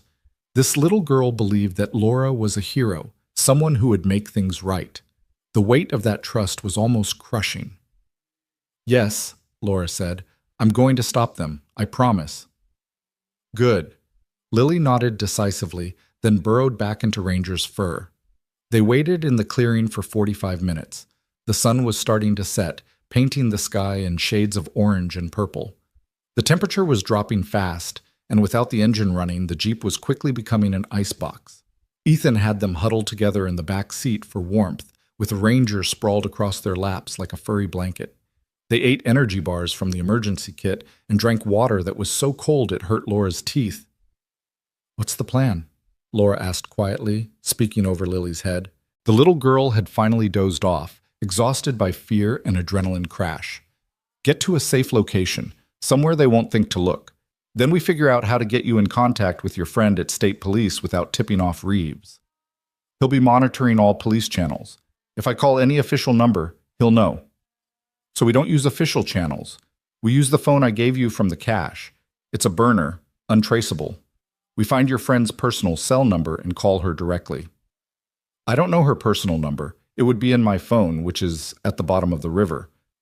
Ethan was quiet for a moment. What's her name? Sarah Chen. She works out of the state police barracks in the capital. Okay, my contact might be able to find her number. He's got connections, ways of getting information without leaving a trail. Laura wanted to ask what kind of connections, what kind of man Ethan had been in the army that he had these resources available. But maybe it was better not to know. Maybe it was enough that he was using them to help her. Headlights appeared on the dirt road. Ethan immediately tensed, his hand going to the gun at his hip, but then he relaxed. It's okay. That's him. A battered pickup truck pulled into the clearing. The driver was a big man, easily 6'4", with a shaved head and a thick beard. He climbed out and immediately pulled Ethan into a bear hug. Cole, you crazy bastard. What kind of trouble have you gotten yourself into? The kind that needs discretion, Marcus. Marcus's eyes swept over the Jeep, taking in the bullet hole in the windshield, the damage to the front bumper. Then he looked at Laura and Lily, and his expression sobered. This is serious. Deadly serious. Okay. Marcus reached into his truck and pulled out a set of keys. 2008 Honda Accord. Clean title. Registered to a shell company I set up for exactly this kind of situation. Tank's full. Maintenance is up to date. It'll get you where you need to go without attracting attention. Where is it? About a quarter mile down the road. Couldn't drive it all the way up here. Didn't want to leave tracks in case someone's following you. He handed over the keys. There's cash in the glove box. $5,000. It's all I could grab on short notice. Marcus, I can't. Shut up and take it. You saved my ass in Kandahar. This doesn't even come close to repaying that debt. Marcus glanced at Lily again, and his voice softened. Besides, you've got your little girl to think about. Whatever this is, whoever you're running from, you keep her safe. That's all that matters. Ethan's throat worked. Thank you, brother. Don't mention it. Seriously, don't mention it. I was never here. I didn't see you. I don't know where you're going. And if anyone asks, this conversation never happened. Understood. Marcus climbed back into his truck. Before he drove away, he rolled down his window. Cole? That phone number you asked about? Sarah Chen? I'll text it to your burner in an hour, and I'll include a secure location where you can lay low for a few days. Friend of mine runs a hunting cabin about 80 miles from here. He owes me. He won't ask questions. You're a lifesaver. Yeah, well, don't make me regret it. Marcus grinned. And when this is all over, you're buying me the biggest steak dinner you can afford. Deal. The pickup truck rumbled away, leaving them alone in the gathering darkness. Ethan gently shook Lily awake. Come on, baby. We need to move to a different car. Lily blinked sleepily. Where are we going? Somewhere safe, somewhere the bad guys can't find us. They transferred their meager supplies to the Honda, a nondescript silver sedan that looked like a million other cars on the road. Ethan wiped down the Jeep, removing any fingerprints, then led them down the dirt road to where Marcus had left the Honda. The sedan was exactly as promised, clean, maintained, anonymous. They piled in, with Lily and Ranger in the back seat again, and headed back out to the highway. Night had fully fallen now. The dashboard clock read 6:15. Somewhere back in Frost Valley, Reeves was probably organizing a manhunt. He'd have found the crashed Jeep by now, would know they'd escaped. He'd be furious, desperate, and that made him even more dangerous. But they had a head start. And they had help, thanks to Marcus. It wasn't much, but it was something. Ethan drove north, keeping to the speed limit, being careful not to attract attention. They passed through small towns that were already buttoned up for the night, windows glowing warm against the cold darkness. After about an hour, the burner phone chirped. Ethan pulled over at a gas station and checked the message while Laura pumped gas, and Lily took Ranger for a quick walk. When they got back in the car, Ethan's expression was grim but determined. Marcus came through. He got Sarah Chen's personal cell number. And the location of that hunting cabin, it's about another hour north, up in the mountains. Remote, off the grid, perfect place to hide while we figure out our next move. Did he say how he got Sarah's number? I didn't ask, and he didn't volunteer. Sometimes it's better not to know. Laura couldn't argue with that logic. She took the phone and stared at Sarah's number, memorizing it. Her friend. Her lifeline to the outside world. The person who could help her take down Reeves and his entire operation. But calling her was risky. Even on a burner phone, even with a number that supposedly couldn't be traced, there was always a chance that Reeves had found a way to monitor Sarah's phone. If he had, one call would tell him that Laura was alive and give him a starting point to track them down. "We wait until we're at the cabin," Ethan said, reading her thoughts. "Make the call from there. If Reeves somehow traces it, at least we'll have a defensible position and an escape route planned." "You think of everything." "I try to." He pulled back onto the highway. "You should try to sleep. You look exhausted." Laura was exhausted. The adrenaline that had been keeping her going was completely gone now, leaving her feeling like she'd been wrung out and hung up to dry. Her injuries throbbed with every heartbeat, and her eyes felt like they had sand in them. But every time she closed her eyes, she saw Reeves pointing that gun at them, saw the sedan bearing down on them, saw Lily's terrified face reflected in the rearview mirror. "I don't think I can sleep," she said. "Then talk to me. Tell me about your friend Sarah. How do you know you can trust her?" Laura thought back to her academy days, to the young woman who'd been her roommate and her closest friend during those grueling months of training. "Sarah and I went through the academy together. We were roommates, study partners. We had each other's backs through every terrible thing the instructors threw at us. After graduation, we stayed in touch, even though we ended up in different departments. She's solid, Ethan. She's the kind of cop who actually gives a damn about doing the right thing. If anyone can help us, it's her." "And you're sure she's not connected to Reeves? Not part of his operation?" "Positive. Sarah works out of the state police barracks 2 hours from Frost Valley. There's no overlap between her jurisdiction and his. And I know her well enough to know she'd never be part of something like this. She's too straight arrow, too by the book." Ethan nodded slowly. "Okay, then we call her tomorrow. Give you time to rest, time to figure out exactly what you're going to say. We need to make sure that when we blow the whistle on this thing, we do it right. No mistakes, no second chances." "Agreed." They drove in silence for a while. In the back seat, Lily had fallen asleep again, curled up with her head on Ranger's flank. The dog's eyes were open, alert, watching the darkness outside the windows. "Thank you," Laura said quietly, "for everything you've done. For saving my life, for protecting me, for putting yourself and Lily in danger. I know I've said it before, but I need you to know how much it means." "You don't have to thank me." "Yes, I do. You could have left me in that river. You could have turned me away when I showed up at your cabin. You could have handed me over to Reeves when he came looking. But you didn't. You helped me even though it meant risking everything you have. Why?" Ethan was quiet for a long moment. When he finally spoke, his voice was soft, almost reluctant. "When Sarah died, when the cops gave up on finding who killed her, I felt helpless. Like the system that was supposed to protect us had failed. Like justice was just a word that didn't mean anything real." He glanced at her, then back at the road. "But you're trying to fight for justice even when your own department has turned against you. You're risking your life to do the right thing. That means something. That's worth helping." "I'm not a hero, Ethan. I'm just trying to survive." "You're trying to survive so you can bring down the people who are corrupting your department. That makes you a hero in my book." He smiled slightly. "Besides, Lily likes you, and she's a pretty good judge of character." Laura felt something warm unfurl in her chest.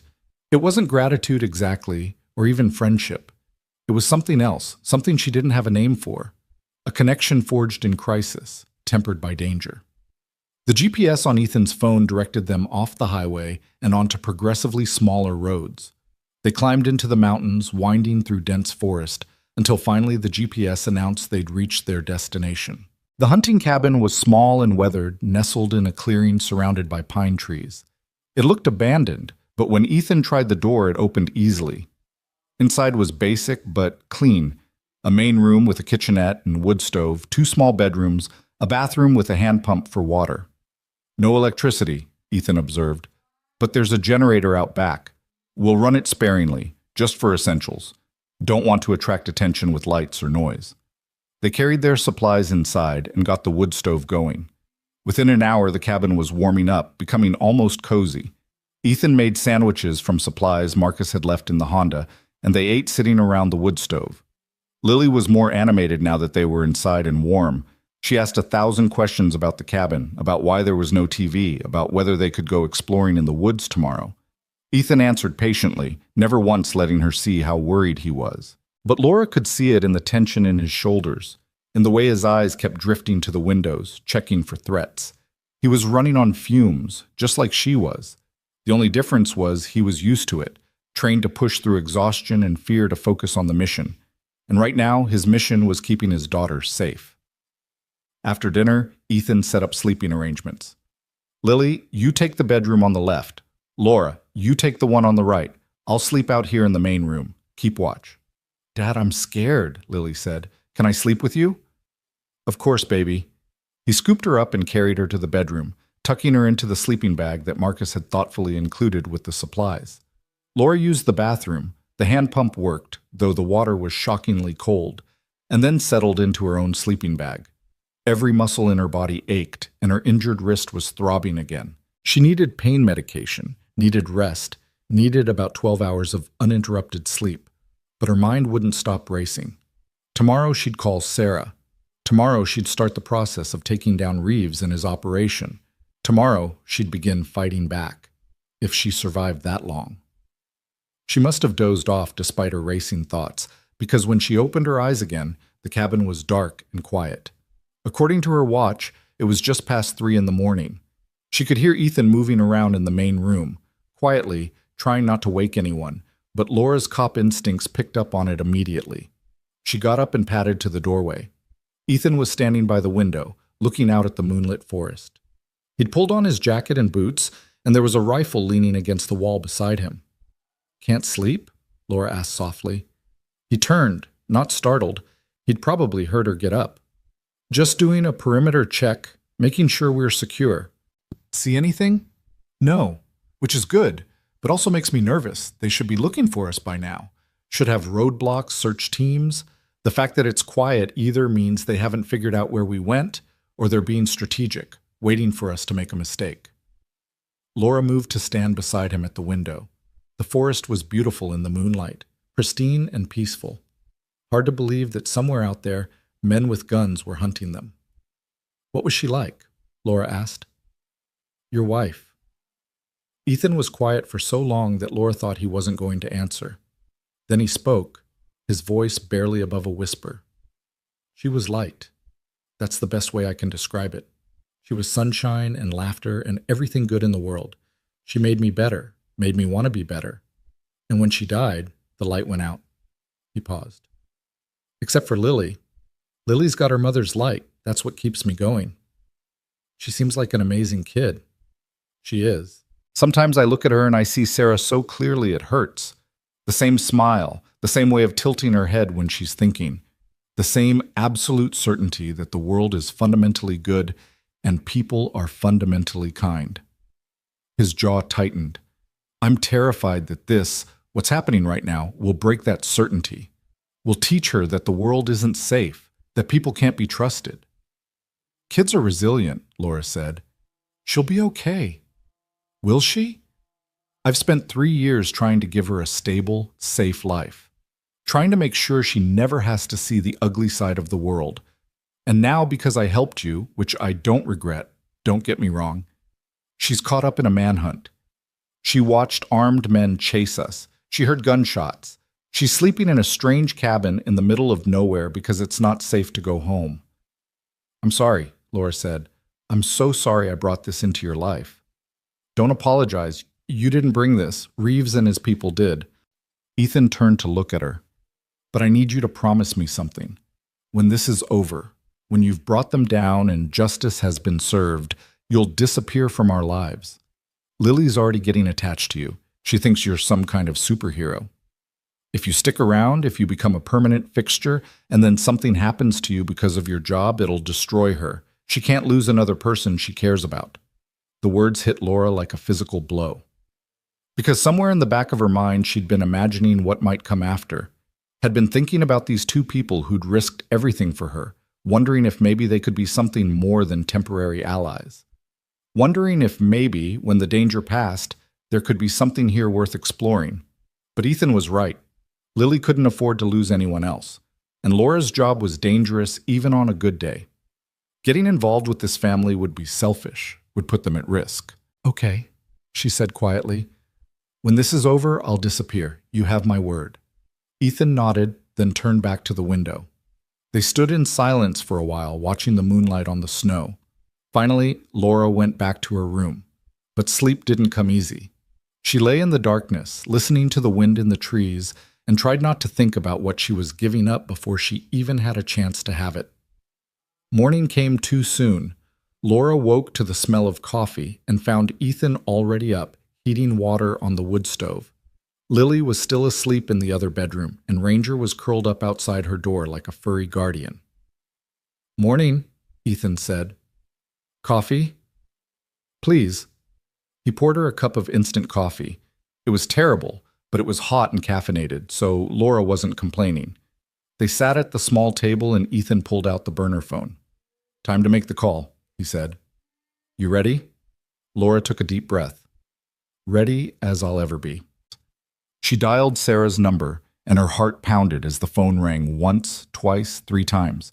Please pick up, she thought. Please be there. "Hello?" Sarah's voice, cautious and questioning. She wouldn't recognize the number. "Sarah, it's Laura." A long pause, then, "Laura, oh my God, we thought you were dead. There was a report that you crashed your car, that you drowned in the river. Where are you? Are you okay?" "I'm alive, but I'm not okay. Sarah, I need your help. Everything I told you about the corruption in Frost Valley, it's worse than I thought. My captain tried to have me killed. He's got at least a dozen officers working with him, maybe more. I have evidence, but it went down with my car. I need protection. I need to get this investigation to the FBI. I need—" "Laura, slow down. You're saying Captain Reeves tried to kill you?" "Yes. He ran me off the road. I barely escaped. And now he's hunting me, Sarah. He has people looking for me, and if they find me, I'm dead." "Where are you right now?" Laura hesitated. Something in Sarah's voice had changed, a subtle shift in tone that made Laura's instincts prickle. "I can't tell you that yet," Laura said carefully. "Not until I know it's safe. Laura, if you're in danger, I need to know where you are so I can send help. I can have state police there in minutes." No state police, not yet. I don't know who I can trust." "You can trust me." Sarah's voice was urgent now. "I'm your friend Laura. Let me help you." And that's when Laura heard it. A faint sound in the background of Sarah's call. A voice, male, saying something indistinct. "Sarah?" Laura said slowly. "Are you alone right now?" Another pause, just a fraction too long. "Yes, of course I'm alone." Laura's blood ran cold. Sarah was lying. There was someone with her, someone who was probably listening to every word of this conversation. Ethan had picked up on it too. His eyes met Laura's across the table, and he mouthed one word, "Hang up." But before Laura could end the call, Sarah spoke again. "Laura, please, tell me where you are. Captain Reeves is here with me. He wants to help you. He says there's been a terrible misunderstanding." Laura felt like she'd been punched in the gut. Reeves was there. With Sarah. Which meant either Sarah had been working with him all along, or he'd gotten to her somehow, convinced her that Laura was the problem. "A misunderstanding?" Laura's voice came out hard, controlled. "He tried to kill me, Sarah. He says you're confused, possibly suffering from hypothermia-related hallucinations. He says you crashed your car and wandered into the woods, that you're not thinking clearly." Sarah's voice was pleading now. "He just wants to bring you in safely, get you medical attention. Please, Laura, trust me." "Put him on," Laura said. A rustling sound, then Reeves' smooth voice filled her ear. "Officer Bennett." "Thank God you're alive. We've all been so worried about you." "Cut the crap, Reeves. I know what you're doing. I know about the drug operation, about the corruption, and I'm going to bring you down. Laura, I understand you're frightened and confused right now, but you need to come in. We can sort all of this out at the station. So you can finish what you started? No thanks. I don't know what you think happened, but I assure you, I think you tried to murder me because I found evidence of your criminal enterprise. I think you have half the department on your payroll. And I think you're using my friend right now to try to locate me so you can send your thugs to finish the job." Reeves's voice dropped all pretense of concern. Now it was cold, hard, dangerous. You're making a mistake, Bennett. You can't run forever, and everyone you involve in this, everyone who helps you, will pay the price. Is that what you want? More blood on your hands? The only blood will be on your hands when I bring you to justice. Justice? He laughed, a sound without humor. You really think you can take me down? You have no evidence, no backup, no resources. You're alone, you're injured, and you're running out of places to hide. This ends one way, Bennett. With you in a body bag or in a cell, your choice. There's a third option you're not considering. And what's that? I win. Laura hung up. Her hands were shaking. Ethan gently took the phone from her and removed the battery, making it impossible to track. He has Sarah, Laura said numbly. My friend. The one person I thought I could trust. We don't know if she's working with him or if he coerced her somehow. It doesn't matter. Either way, she can't help us. We're on our own. Lily appeared in the doorway, rubbing sleep from her eyes. What's wrong? Why do you look sad, Officer Laura? Laura forced a smile. Nothing's wrong, sweetheart. Just dealing with some grown-up stuff. But everything was wrong.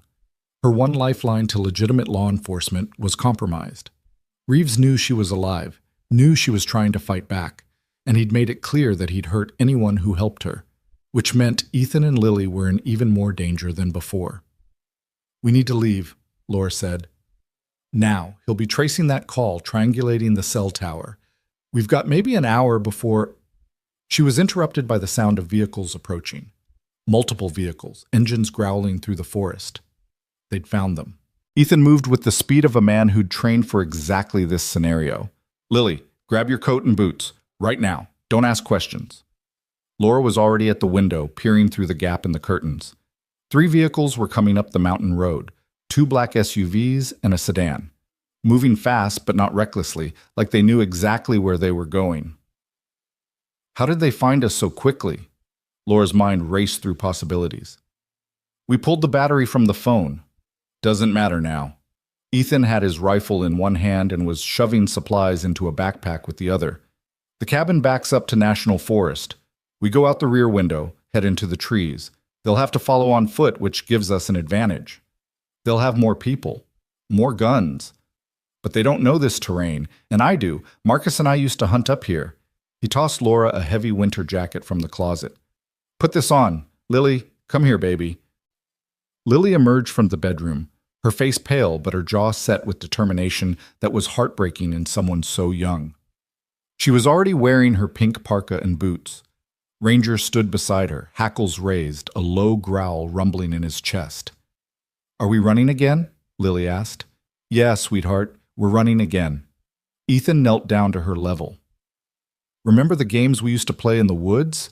How you'd follow me real quiet, stepping exactly where I stepped? Like ninjas, Lily said. Exactly like ninjas. We're going to play that game now. Can you do that for me? I can do it, Daddy. The sound of car doors slamming echoed through the forest. Men's voices calling out to each other. They were surrounding the cabin. Ethan threw open the back window. Go! Now! Laura went first, dropping into the snow outside. The cold was a shock even through the heavy jacket. She turned and reached up for Lily, and Ethan lowered his daughter down. Laura caught her, set her on the ground, then reached for the backpack Ethan was passing through. Ranger leaped through the window with surprising grace for such a large dog. Then Ethan came through, pulling the window closed behind him. This way. He moved into the trees, not running but walking fast, picking a path that used natural cover. Fallen logs, thick brush, stands of pine. Laura followed with Lily between them, and Ranger brought up the rear, constantly looking back toward the cabin. Behind them, Laura heard the front door of the cabin being kicked in. Shouts. Clear! Back bedroom clear! They're gone! Check outside! They'd been inside for maybe 30 seconds. Another few minutes and they would have been trapped. Ethan led them deeper into the forest, moving uphill, away from the cabin and the roads. The terrain was steep and treacherous, covered in snow that hid rocks and roots. Laura's injured wrist screamed every time she had to catch herself from falling, and her ribs felt like someone was stabbing her with each labored breath in the thin mountain air. But she kept moving. Lily was keeping up remarkably well, her small legs churning through the snow without complaint. The little girl's resilience was astounding. "Dad," Lily whispered, "I hear them." She was right. The sound of pursuit was getting closer. Shouting voices, breaking branches. At least 4 men, maybe more, crashing through the forest behind them. "I know, baby. Keep going. Don't look back." They climbed for another 15 minutes, Laura's lungs burning with the effort. Then Ethan held up a hand, signaling them to stop. He was breathing hard but not gasping, his military conditioning still serving him well. "There's a ridge up ahead," he said quietly. "On the other side is a steep drop down to a creek bed. We can use it to lose them. The water will hide our tracks." "How steep?" Laura asked. "Steep enough that they'll have trouble following, but we can do it if we're careful." Laura looked at Lily, who was shivering despite her warm coat. The little girl's cheeks were flushed with exertion and cold, but she nodded bravely. "I can do it," Lily said. They pushed onto the ridge. When they reached it, Laura saw what Ethan meant. The ground dropped away sharply, maybe 40 feet down, to where a narrow creek cut through the forest. The slope was covered in loose rocks and snow, more of a controlled fall than a climb. "I'll go first," Ethan said. "I'll find the safest path. Laura, you come down with Lily. Ranger will manage on his own. He's done this before." The pursuing voices were getting louder. Laura could hear radios crackling, someone calling for additional units. Ethan started down the slope, half sliding, half climbing, using trees and rocks for handholds. When he reached the bottom, he looked up and waved. "Come on, sweetheart," Laura said to Lily. "We're going to go down together. Hold on to my jacket and don't let go." They started down. It was treacherous going, the loose rocks shifting under their feet, threatening to send them tumbling. Laura's injured wrist made it nearly impossible to grip properly, and twice she nearly lost her balance. But Lily held on tight, trusting Laura completely, and somehow they made it to the bottom without falling. Ranger came down in a series of controlled jumps and slides, his forelegs giving him better stability than his human companions. The creek was maybe 10 feet wide, shallow, but running fast. The water would be ice cold, but it would hide their scent from any tracking dogs and make their trail harder to follow. "Wade downstream," Ethan said. "Stay in the water, go about 100 yards, then we'll come out on the far bank and head east." They entered the creek. The water was every bit as cold as Laura feared, instantly soaking through her boots and jeans. It felt like someone was driving nails into her feet. Beside her, Lily gasped, but didn't cry out. They waded downstream, the current pulling at their legs, threatening to knock them off balance. The creek bed was rocky and uneven, and Laura had to concentrate on every step to avoid turning an ankle. Behind and above them, Laura heard someone reach the ridge. "They went down! Watch it, the slope's unstable. I see tracks in the snow. They went toward the creek." Ethan picked up the pace, pushing them faster through the water. 100 yards felt like a mile, but finally he gestured toward the far bank. "Out here. Move quiet." They climbed out of the creek, and immediately Laura's wet jeans began to freeze in the cold air. Her legs felt stiff, wooden. This was bad.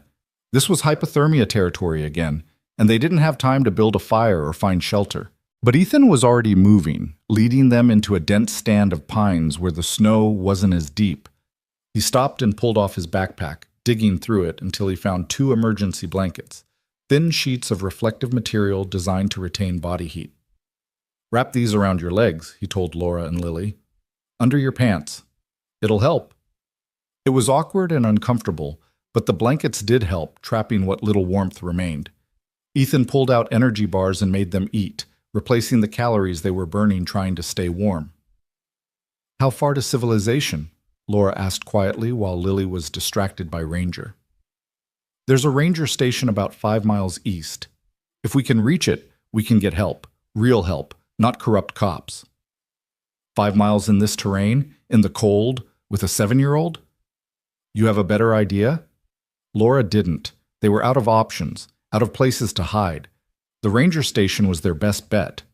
"Let's go," she said. They moved through the forest, always heading east, using the sun to navigate when the trees were too thick to see landmarks. Ethan knew the terrain well, finding game trails and natural paths that made the going easier.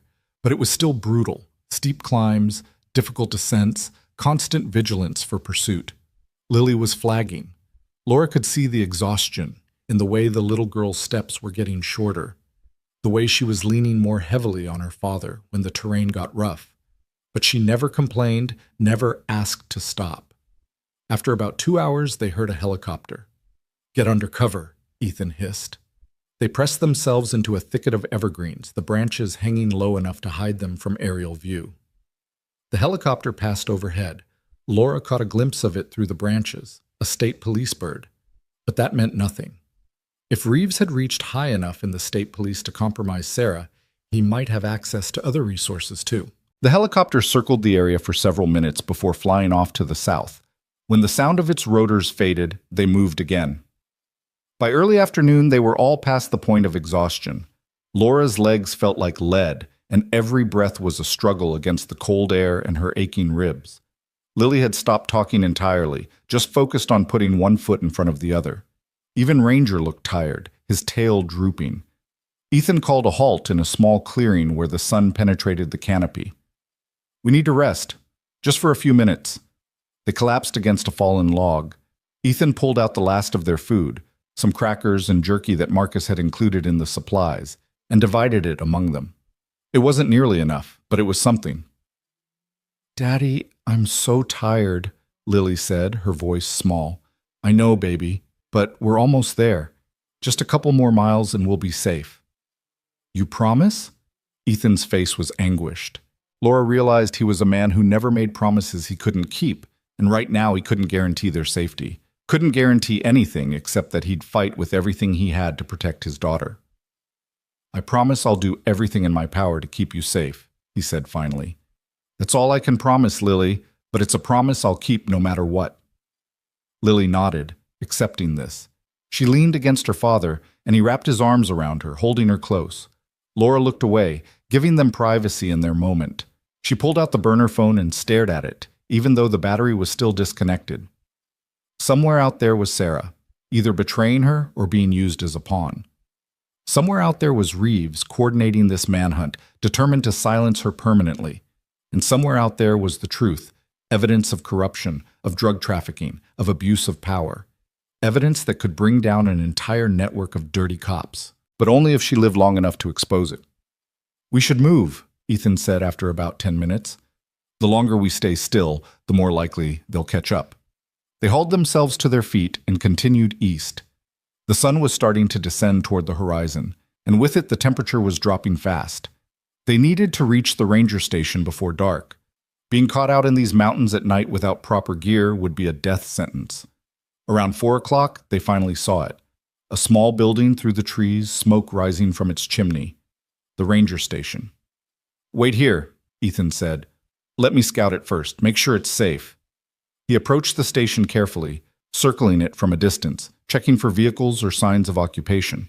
After a few minutes, he waved them forward. They emerged from the trees and hurried toward the building. A sign out front read North Peak Ranger Station, U.S. Forest Service. Through the windows, Laura could see warm light. Ethan knocked on the door. It opened almost immediately, revealing a man in his 60s wearing the distinctive uniform of a forest ranger. He had kind eyes behind wire-rimmed glasses, and his expression went from puzzled to concerned as he took in their bedraggled appearance. "Good Lord, folks, what happened to you?" "We need help," Ethan said. "Please, it's an emergency." The ranger didn't hesitate. Come in, you all look half frozen." He ushered them inside, where a wood stove was putting out blessed warmth. "I'm Ranger Tom Fletcher, been manning this station for 23 years. Sit down, let me get you something hot to drink." Laura wanted to cry with relief. They'd made it. They were safe, at least for the moment. Fletcher moved around his small station with practiced efficiency, putting on a kettle for tea, pulling out blankets, radioing to his headquarters that he had visitors who needed assistance. "Now," he said, settling into a chair across from them. "You want to tell me what's going on? I've been hearing chatter on the police bands all day about a fugitive in the area. Don't suppose that has anything to do with you folks?" Laura exchanged glances with Ethan. How much should they tell him? Could they trust him? But looking at Fletcher's weathered, honest face, Laura made a decision. They needed help, real help, and this man seemed like the genuine article. "I'm Detective Laura Bennett with the Frost Valley Police Department," she said. "Or I was. 2 days ago, I uncovered evidence that my captain and numerous other officers are involved in drug trafficking and corruption. When I tried to expose them, they tried to kill me. I've been running ever since. Fletcher's expression hardened. That's a serious accusation. I know, and I can prove it if I can get to someone who isn't part of the corruption, someone in federal law enforcement, preferably. You're saying local cops are hunting you right now? Yes, and possibly state police too. I don't know how far the corruption spreads. Fletcher was quiet for a moment, processing this. Then he stood and locked the door to the station. Okay, here's what we're going to do. I have a direct line to the FBI field office in the state capitol, not through police channels, through a federal system that local law enforcement can't monitor. We're going to call them, and we're going to get you some real protection. Hope surged in Laura's chest. You believe me? Ma'am, I've been a ranger long enough to have dealt with more than my share of law enforcement. I've seen good cops and bad cops, and I've learned to trust my instincts about people. He looked at Lily, who was warming her hands by the stove. No one drags a child through the mountains in winter unless they're desperate, unless they're running from something real. So yeah, I believe you. Fletcher picked up a phone. Not a regular phone, but some kind of satellite or dedicated line system. He dialed a number and waited. This is Ranger Fletcher at North Peak Station. I need to speak to someone in the Criminal Investigation Division. Yes, I'll hold. He covered the mouthpiece. This might take a minute. Federal bureaucracy moves slow. Those minutes felt like hours. Laura kept expecting to hear vehicles approaching, kept waiting for Reeves and his people to burst through the door, but the forest outside remained quiet except for the wind in the trees. Finally, Fletcher began speaking again. Yes. Hello, my name is Tom Fletcher, U.S. Forest Service. I have someone here who needs federal protection. She's a police detective claiming there's widespread corruption in her department, and she's being hunted by other officers. Yes, I understand how that sounds, but I'm asking you to send someone up here to take her statement. He paused, listening. North Peak Ranger Station, about 5 miles east of... Yes, that's right. How soon can you get here? Another long pause. Laura held her breath. Understood. We'll be waiting. Fletcher hung up. They're sending 2 agents. They'll be here in about 90 minutes. In the meantime, you folks should warm up, get something to eat. I've got soup I can heat up. Thank you, Laura said, her voice breaking slightly. Thank you so much. Don't thank me yet. Let's wait until the FBI gets here and you're actually safe. Fletcher busied himself heating soup on a camp stove. The smell made Laura's stomach growl. She couldn't remember the last time she'd had a real meal. While he worked, Ethan helped Lily out of her wet boots and wrapped her feet in warm, dry socks from Fletcher's supply cabinet. Daddy, are we really safe now? Lily asked. Getting there, sweetheart. Getting there. They ate soup and crackers, and Laura felt strength returning to her limbs. The warmth of the station was almost overwhelming after so long in the cold. She wanted to close her eyes, wanted to sleep for about a week. But she couldn't relax yet. Not until the FBI arrived. Not until she was in protective custody and Ethan and Lily were truly safe. An hour passed. Fletcher made small talk, telling stories about his years as a ranger, the animals he'd encountered, the hikers he'd rescued from various predicaments. It was clear he was trying to distract them, to keep their minds off the danger they were still in. Lily was nodding off, her head on her father's shoulder, when Ranger suddenly stood up. His ears pricked forward, and a low growl rumbled in his chest. Everyone froze. Someone's coming, Ethan said quietly. Fletcher moved to the window and peered out. His face went pale. That's not the FBI. Wrong vehicles. Those are state police cruisers. Laura's heart sank. How many? 3 cars, maybe 6 officers. They found us. Laura was already standing, her mind racing through options. We need to leave. Now. There's a back door, Fletcher said. Leads into the forest. I can hold them off. Tell them you went a different direction. They'll hurt you, Laura said. These aren't good cops. They're criminals. I'm a federal employee. They won't dare touch me. But Fletcher's voice lacked conviction. The cruisers pulled up outside the station. Through the window, Laura watched as 6 men got out. She recognized 2 of them from the Frost Valley Department. The others wore state police uniforms, but Laura didn't know if they were legitimate or if Reeves had somehow gotten them on his payroll too. And then Captain Reeves himself emerged from the lead vehicle. He's here, Laura breathed. Reeves is here. Back door, Ethan said urgently. Lily, Ranger, let's go. Fletcher pointed them toward a door at the rear of the station. There's a trail that leads deeper into the forest. Follow it for about a mile and you'll reach an old fire lookout tower. It's been decommissioned, but the structure's still sound. You can hide there. Thank you, Laura said. Go, I'll buy you time. They slipped out the back door just as heavy knocking sounded on the front. Laura heard Fletcher call out, Hold on, I'm coming! Then they were running again, following a barely visible trail through the darkening forest. The sun was setting, painting the sky in shades of orange and purple that would have been beautiful if Laura hadn't been running for her life. Behind them, she heard shouting, Fletcher's voice raised in protest. Then a sound that made her blood run cold. A single gunshot. No, Laura whispered. Ethan grabbed her arm. Keep moving, don't stop. If we stop, he died for nothing. Laura wanted to go back, wanted to help Fletcher, but she knew Ethan was right. They had to keep running. It was the only way to honor what Fletcher had tried to do for them. They ran through the gathering darkness, Lily sobbing quietly as Ethan carried her, Ranger loping alongside them. The trail was steep and difficult to follow as the light faded, but they kept pushing forward, driven by desperation and grief and the terrible knowledge that a good man had just died trying to help them. The fire lookout tower appeared ahead of them like a skeletal ghost, its metal framework rising above the trees. The wooden cabin at the top looked weathered and abandoned, but when they climbed the switchback stairs, Laura's legs screaming with every step, they found the door unlocked. Inside was a single room with windows on all sides, giving a 360-degree view of the forest. There was old furniture covered in dust, some emergency supplies in a metal cabinet, and a radio system that looked like it hadn't worked in years. This is it, Ethan said, setting Lily down gently. This is where we make our stand. Laura moved to the windows. From this height, she could see for miles. Could see the ranger station in the distance, lights blazing. Could see flashlight beams moving through the forest, getting closer. They'd picked up the trail. They were coming. How long until the FBI gets there? Laura asked. Ethan checked his watch. If Fletcher's timing was right, they should arrive at the ranger station in about 30 minutes. Maybe they'll see what happened and call for backup. Or maybe Reeves will intercept them, kill them too. Laura felt despair threatening to overwhelm her.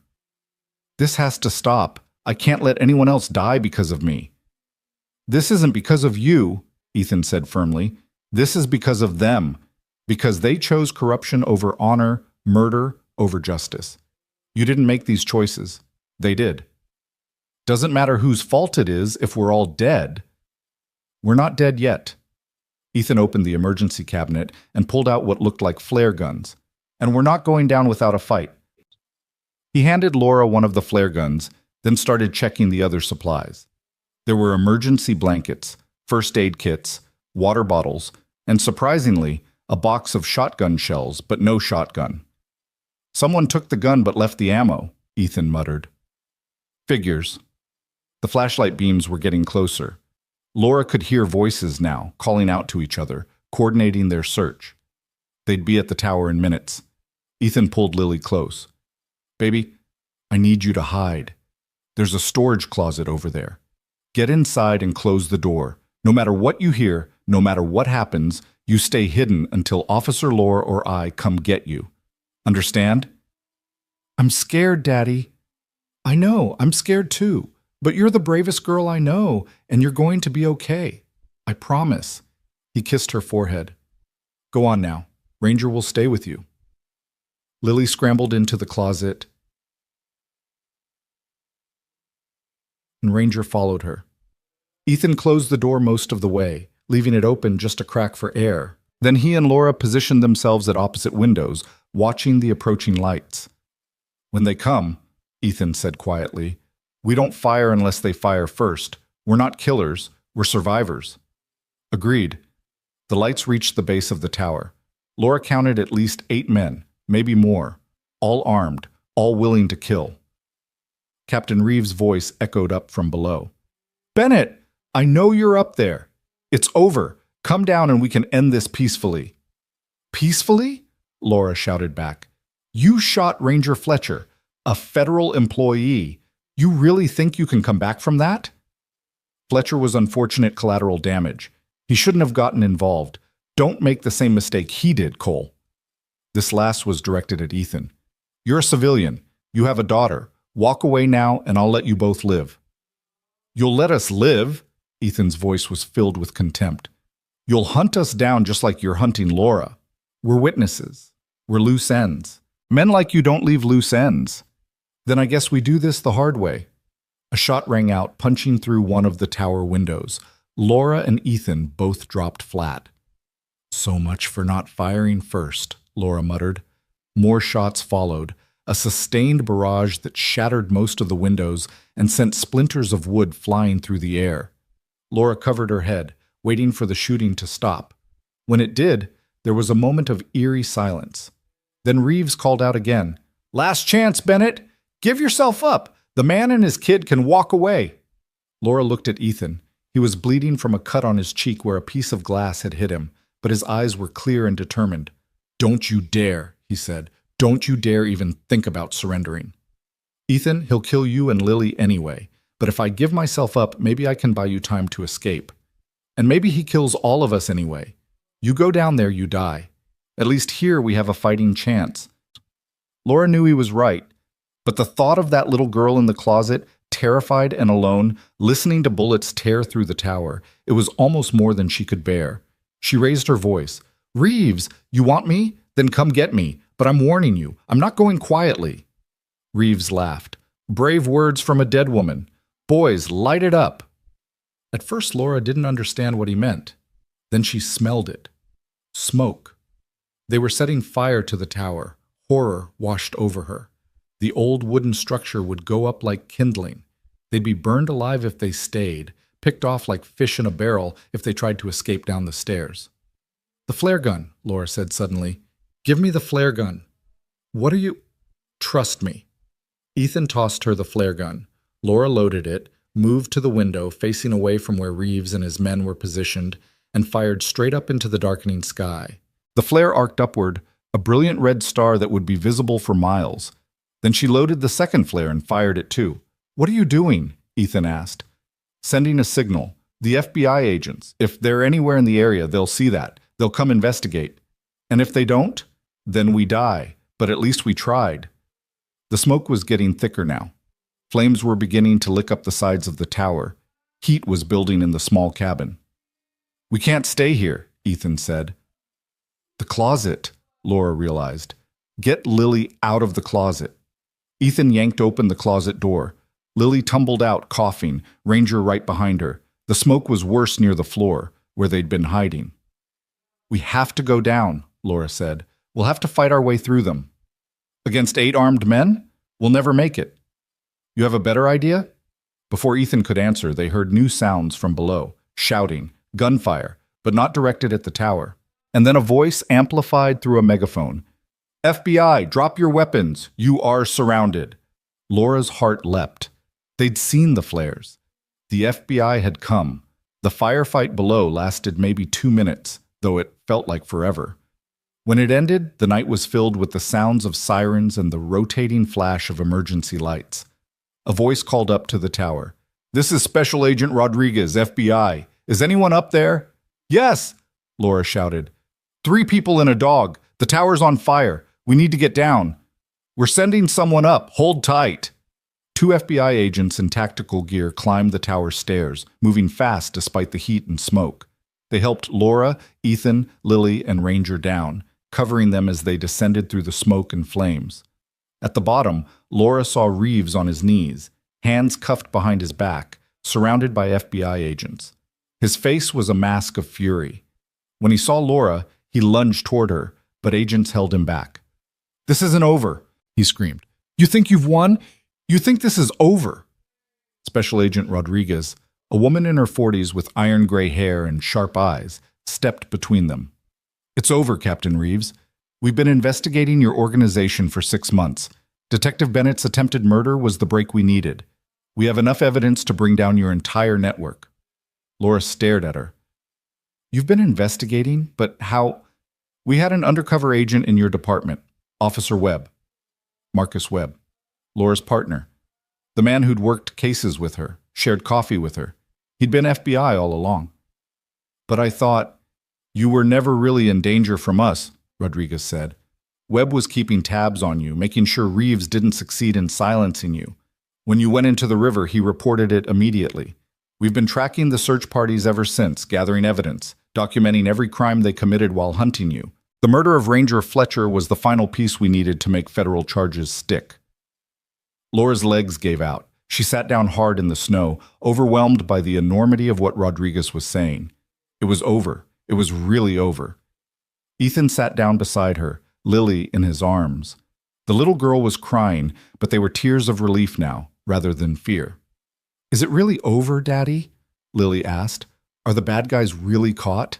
Yeah, sweetheart. They're caught. Officer Laura won. Lily looked at Laura with those big brown eyes. You're a real hero, just like I said. Laura didn't feel like a hero. She felt exhausted, traumatized, and grateful to be alive. But looking at this child who'd been through so much and still believed in heroes, she managed to smile. We all are, she said. Your dad, you, even Ranger. We're all heroes. The FBI agents processed the scene, taking statements, photographing evidence, loading Reeves and his accomplices into vehicles for transport. Paramedics arrived and checked everyone over. Laura's wrist was indeed sprained and needed proper treatment. Lily had minor frostbite on her toes, and Ethan had cuts and bruises that needed cleaning. But they were alive. Against all odds, they'd survived. As dawn broke over the mountains, painting the sky in shades of pink and gold, Laura sat in the back of an ambulance and watched FBI agents swarm over the scene. It was really over. The nightmare had ended. Agent Rodriguez approached her. We'll need you to come to the field office, give a full statement, but first get some rest. You've earned it. What happens now? To Reeves, to the others? Federal charges, conspiracy, drug trafficking, attempted murder, murder of a federal employee. They're going away for a very long time, Detective Bennett, thanks to you. Laura shook her head. Not just me. Ethan Cole and his daughter, they saved my life. Multiple times. They deserve recognition. They'll get it, I promise you that. Rodriguez squeezed Laura's shoulder. You did good, Detective. You stood up when it would have been easier to look the other way. The Bureau needs more cops like you. As the agent walked away, Ethan appeared at Laura's side. Someone had given him a blanket and a cup of coffee, and he looked marginally less like death warmed over. So, he said, FBI investigation. Your partner was undercover. We were never really as alone as we thought. Apparently not. Doesn't change what we went through, doesn't make it less real. No, Laura agreed. It doesn't. They sat in comfortable silence for a while, watching the sun rise. Finally, Ethan spoke again. When this is all settled, when you've given your statements and the trials are over, what will you do? Laura thought about his question, thought about going back to Frost Valley, to the department that had tried to kill her, thought about the memories that would haunt every street corner. I don't know, she admitted. Maybe transfer to another department. Maybe take some time off and figure out what comes next. You? Go home. Try to give Lily some semblance of normal life again. Hope she doesn't need too much therapy. Laura smiled sadly. She's lucky to have you as a father. I'm lucky to have her as a daughter. More silence. Then Laura remembered what Ethan had said in the cabin about her needing to disappear from their lives once this was over, about Lily not being able to afford to lose anyone else she cared about. I should go, Laura said, starting to stand. Give my statement. Start figuring out my next steps. Ethan caught her hand. Laura, wait. She looked down at him, and the expression on his face made her breath catch. What I said before, he said quietly, about you disappearing from our lives. I was scared. Scared of losing someone else, scared of Lily getting hurt. But watching you these past few days, seeing your courage, your determination to do the right thing no matter the cost. He paused. Maybe I was wrong. Maybe the risk is worth it. Ethan, I'm not saying I have answers. I'm not saying I know what comes next for any of us, but I am saying maybe we don't have to disappear from each other's lives. Maybe we deserve a chance to see what we could be when we're not running for our lives. Laura's heart was pounding. Are you sure? Really sure? No, he admitted. But I'm willing to find out if you are. Laura thought about Lily's face, about Ranger's steady presence, about this man who'd risked everything to save her. Thought about the connection they'd forged in crisis and whether it could survive in the real world. "Yeah," she said finally. "I'm willing to find out." Ethan smiled, a real smile, the first she'd seen from him. It transformed his face, made him look younger, less burdened. From inside an ambulance, Lily's voice called out, "Dad, Officer Laura, come look! They're giving Ranger a medal for being brave." Laura and Ethan looked at each other and laughed.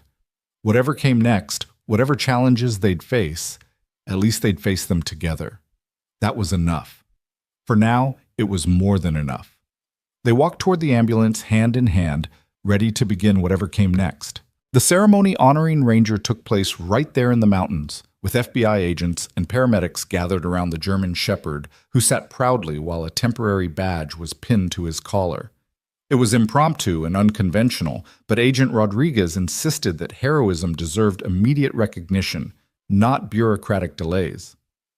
Lily clapped so hard her small hands turned red, and even the hardened federal agent smiled as Ranger accepted his honor with a dignity that suggested he understood exactly what was happening.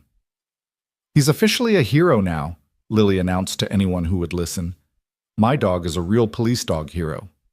"He always was," Ethan said, ruffling his daughter's hair. "We just made it official." Laura watched this scene unfold with a warmth in her chest that had nothing to do with the blankets wrapped around her shoulders. 3 days ago, she'd been alone, drowning in a frozen river, certain she was about to die. Now she was surrounded by people who'd risked everything to save her, and for the first time in weeks, she felt something that resembled hope. The ambulances transported them to a hospital in the state capital, where doctors examined Laura's injuries more thoroughly. Her wrist was definitely sprained and needed to be immobilized for several weeks. She had 3 cracked ribs, multiple contusions, and the beginnings of pneumonia from her time in the river and exposure to the cold. The doctor prescribed antibiotics, pain medication, and strict orders to rest. "You're lucky to be alive," the doctor said, not unkindly. "Another few hours in those conditions, and we'd be having a very different conversation." Laura knew she was right, knew that without Ethan and Lily and Ranger, without Fletcher's sacrifice and the FBI's timely arrival, she'd be dead in that tower or at the bottom of the river. Ethan and Lily were in the room next door receiving their own examinations. Lily's frostbite was minor and would heal completely with proper care. Ethan's cuts needed stitches, and he was malnourished and dehydrated, but otherwise in remarkable shape considering what they'd been through.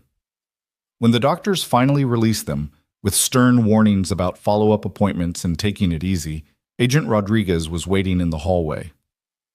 "Detective Bennett, Mr. Cole, we've arranged hotel rooms for you. Federal protection until we're certain there are no remaining threats. We've arrested 12 officers from Frost Valley PD, 3 from state police, and we're still investigating how deep this network goes." "What about Captain Reeves?" Laura asked. "In custody, facing more charges than I can count. Murder, attempted murder, conspiracy, drug trafficking, racketeering, corruption of public officials. The list goes on. He'll spend the rest of his life in prison. We'll make sure of that." Some of the tension Laura had been carrying finally eased. Reeves was really caught, really going to pay for what he'd done. "There's something else," Rodriguez continued. "We found your evidence. The files you uploaded to the department server? Your partner, Agent Webb, secured them before Reeves could have them deleted. Everything you documented about the drug operation, the money laundering, the corruption, it's all there. It's all admissible in court." Laura felt tears spring to her eyes. "Marcus saved them. I didn't know he was FBI. I thought maybe he was part of it." "He thought you were incredible," Rodriguez said with a small smile. "Said you were the best cop he'd ever worked with. Said if more officers had your integrity, the Bureau wouldn't need to run undercover operations in police departments. Can I see him? Talk to him?" "He's being debriefed right now, but I'll let him know you asked. I'm sure he'd like to see you too." Boss, Sassin. The hotel Rodriguez had arranged was actually a suite. 2 bedrooms, a living area, and a kitchenette. FBI agents were stationed in the hallway, and Rodriguez assured them that no one would get to them without going through federal protection first. "Rest tonight," Rodriguez said. "Tomorrow we'll start taking formal statements. It's going to be a long process, but we'll get through it together. After she left, Laura, Ethan, and Lily stood in the suite looking at each other with something like disbelief. They were safe. Actually, truly safe for the first time in days. "I need a shower," Ethan said. "Lily needs a bath. We all need to sleep for about a week." "Agreed," Laura said. But first they ordered room service, real food, hot and plentiful. Lily's eyes went wide at the menu options, and she ordered chicken fingers and French fries and ice cream with the enthusiasm of a child who'd earned every bit of indulgence. While they waited for the food, Ethan called Marcus to let him know they were safe. The conversation was brief but emotional. Marcus had been worried sick when he lost track of them in the manhunt, had feared the worst until the FBI raid. The food arrived, and they ate together around the small dining table. Lily chattered nonstop, the terror of the past days giving way to relief and excitement. She told Laura about her school, her friends, her favorite books. She asked Laura questions about being a police officer, about whether she'd ever caught any really bad guys before this. "A few," Laura admitted, "but none as bad as Captain Reeves." "Are you going to keep being a police officer?" Lily asked. It was the question Laura had been avoiding asking herself. She loved being a cop, loved serving and protecting. But could she go back to Frost Valley? Could she work in a department that had been so thoroughly corrupted? "I don't know yet, sweetheart," Laura said honestly. "I need to figure that out." After dinner, Lily had her bath and Ethan tucked her into one of the bedrooms. Laura could hear him reading to her, something about a princess and a dragon, his deep voice soft and soothing. Within minutes, Lily was asleep, exhausted by everything she'd been through. Ethan emerged from the bedroom, carefully closing the door behind him. He looked at Laura and gestured toward the balcony. They stepped outside into the cold night air. The city spread out below them, lights twinkling like earthbound stars. Up here, on the 14th floor, they were removed from the chaos of the streets. It felt safe, peaceful. "She's going to have nightmares," Ethan said quietly. "For weeks, probably months. She's going to need therapy, someone to help her process what she went through." "Kids are resilient," Laura said. "She has you. She'll be okay." "I hope you're right." Ethan leaned against the railing, his breath forming clouds in the cold air. "I keep thinking about Fletcher, about how he died trying to help us. He didn't have to do that. He could have turned us away, could have claimed he never saw us." "He was a good man," Laura said. "The kind of man who couldn't stand by and watch injustice happen. The world needs more people like him." "The world needs more people like you," Ethan corrected. "You could have given up a dozen times, could have surrendered, could have run and never looked back, but you kept fighting, kept pushing forward because you believed in doing the right thing. I had help. I couldn't have done it alone. None of us can do anything alone. That's what the past few days taught me." He turned to face her fully. "Laura, I meant what I said earlier about giving this, whatever this is between us, a chance, but I need you to understand what you'd be getting into." "What do you mean?" "I'm a single father with a traumatized 7-year-old daughter. I have nightmares from my time in Afghanistan. I live in a remote cabin in the mountains because I don't trust easily, and I like my space. I'm not an easy person to be with, and Lily has to come first, always." "I wouldn't expect anything else," Laura said. "And I'm not exactly a prize either. I'm a cop with trust issues who just helped take down a dozen corrupt officers from her own department. I'll probably have PTSD from being hunted through the mountains, and I have no idea what my life looks like going forward, where I'll work, where I'll live, any of it." Ethan smiled slightly. "So we're both disasters." "Pretty much." "But maybe we could be disasters together?" Laura felt her heart skip. "Yeah, maybe we could." He reached out and took her hand, and they stood there on the balcony, looking at the lights of the city, neither of them sure what came next, but both willing to find out together. The next morning brought the start of a long process. Laura spent hours at the FBI field office, giving her statement, going through every detail of the past 3 days and the investigation that had preceded it. Agent Webb, Marcus, was there, and they had an emotional reunion where he apologized for not being able to tell her the truth about his undercover role. "I hated lying to you," he said. "You were the best partner I ever had, Laura, And watching you uncover the same corruption I'd been investigating, knowing I couldn't help you or warn you, it was torture. You helped more than you know, Laura said. You saved my evidence. That's everything. Over the following weeks, the scope of the corruption became clear. The drug operation Reeves had been running stretched from Frost Valley all the way to the Canadian border, generating millions of dollars in revenue. 12 officers from Frost Valley PD were arrested, along with 3 state police officers, 2 judges, and a dozen civilians who'd been part of the distribution network. The media descended on the story like vultures. Hero cop exposes massive corruption ring, read one headline. Small-town police department's dark secret, read another. Laura found herself thrust into the spotlight, giving interviews, accepting commendations she didn't feel she deserved. Through it all, Ethan and Lily were there. They stayed in the city for the first month, with the FBI footing the bill for their hotel while Laura recovered and gave testimony. Lily started seeing a child psychologist who specialized in trauma, and slowly the nightmares began to fade. She made friends with the children of other FBI agents, and her natural resilience began to assert itself. Ethan was quieter about his own struggles, but Laura saw the signs, the way he startled at loud noises, the way he checked and rechecked the locks on the hotel room door, the way his hand would drift to his hip where his gun would have been.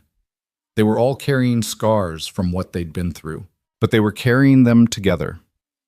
2 months after that night in the mountains, Laura had a decision to make. The Frost Valley Police Department, what remained of it after the arrests, offered her a promotion to captain.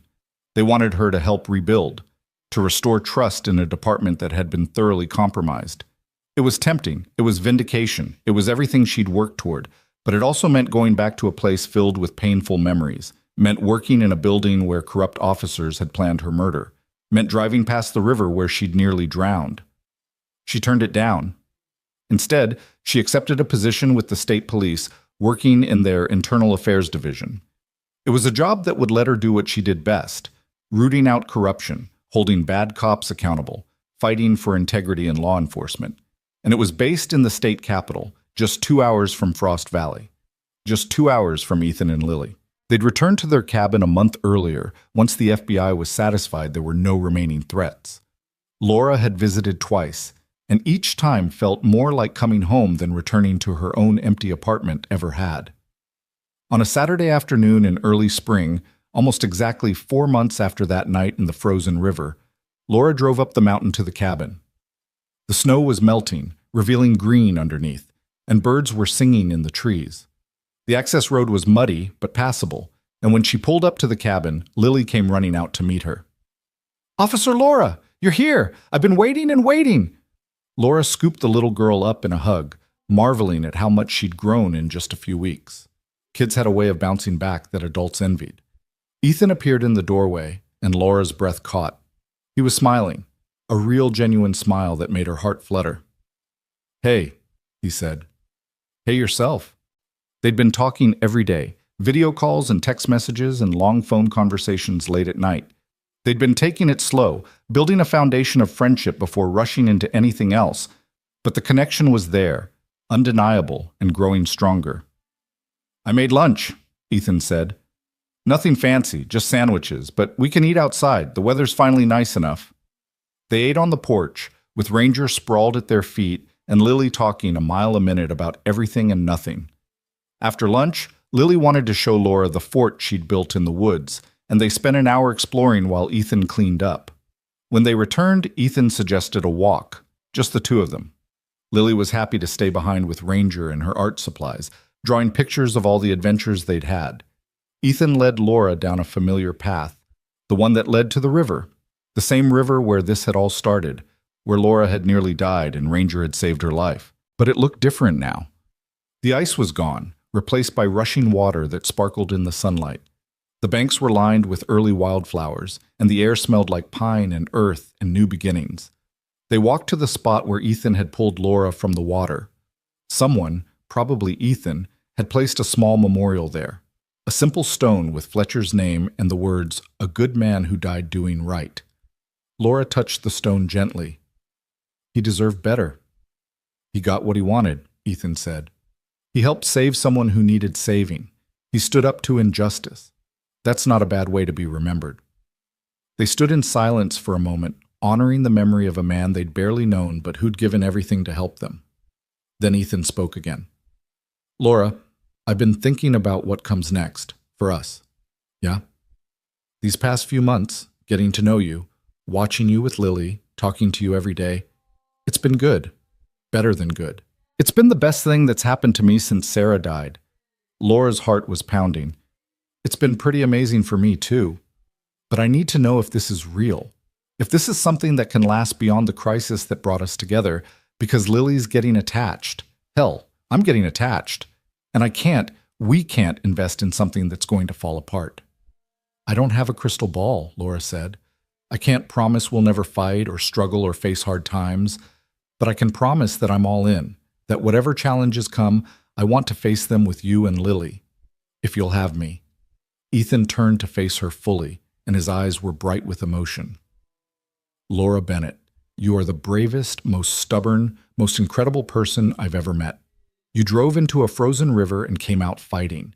You never gave up, never quit, even when it would have been easier to surrender. And somehow, impossibly, you ended up in my life. Are you complaining? Hell no. I'm thanking whatever force in the universe brought you to my door that night.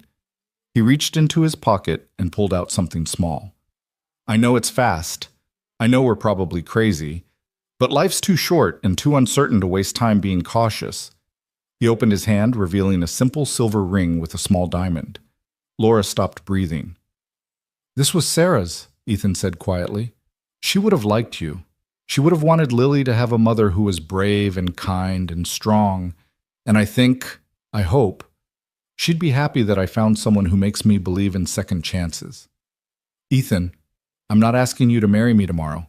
I'm asking if you'll consider it, if you'll think about building a life with us. Taking your time, no pressure, but knowing that when you're ready, this is here. We're here. Laura felt tears streaming down her face. Happy tears this time, not tears of fear or grief or exhaustion. Yes, she said. Yes, I'll think about it. And yes, I want to build a life with you and Lily. And yes to everything. Ethan laughed and pulled her into his arms, and they stood there by the river where this had all begun, holding each other while the water rushed past and the sun warmed their faces. When they walked back to the cabin hand in hand, Lily took one look at them and squealed. Does this mean Officer Laura is going to live with us? Not yet, Ethan said, but someday, if that's okay with you. It's very okay with me. Lily threw her arms around Laura's waist. You can help Dad with the hard stuff and teach me about being brave and play games with me and be my friend. Your friend and maybe something more, Laura said, kneeling down to Lily's level. How would you feel about me being part of your family? Lily's face grew serious, and for a moment Laura worried she'd pushed too fast. But then the little girl smiled, a smile so full of joy and hope that Laura's heart nearly burst. I think my mommy would like that, Lily said. I think she'd be happy that Daddy found someone nice, and I think she'd want me to have someone to help take care of me and love me. So, yes, I want you to be part of our family. Laura hugged her tight, and over Lily's head she met Ethan's eyes. He was crying too, and Laura realized that they were all getting a second chance here, a chance to heal, to grow, to build something beautiful from the ashes of tragedy and trauma. The trial began 6 months later. Laura testified for 3 days, laying out everything she'd discovered about the corruption in Frost Valley PD. Marcus Webb, his real name was Marcus Rodriguez, Agent Rodriguez's nephew, which explained some things, testified about his undercover work. Ethan testified about the manhunt, about being chased and shot at, and forced to run for his life with his daughter. The evidence was overwhelming.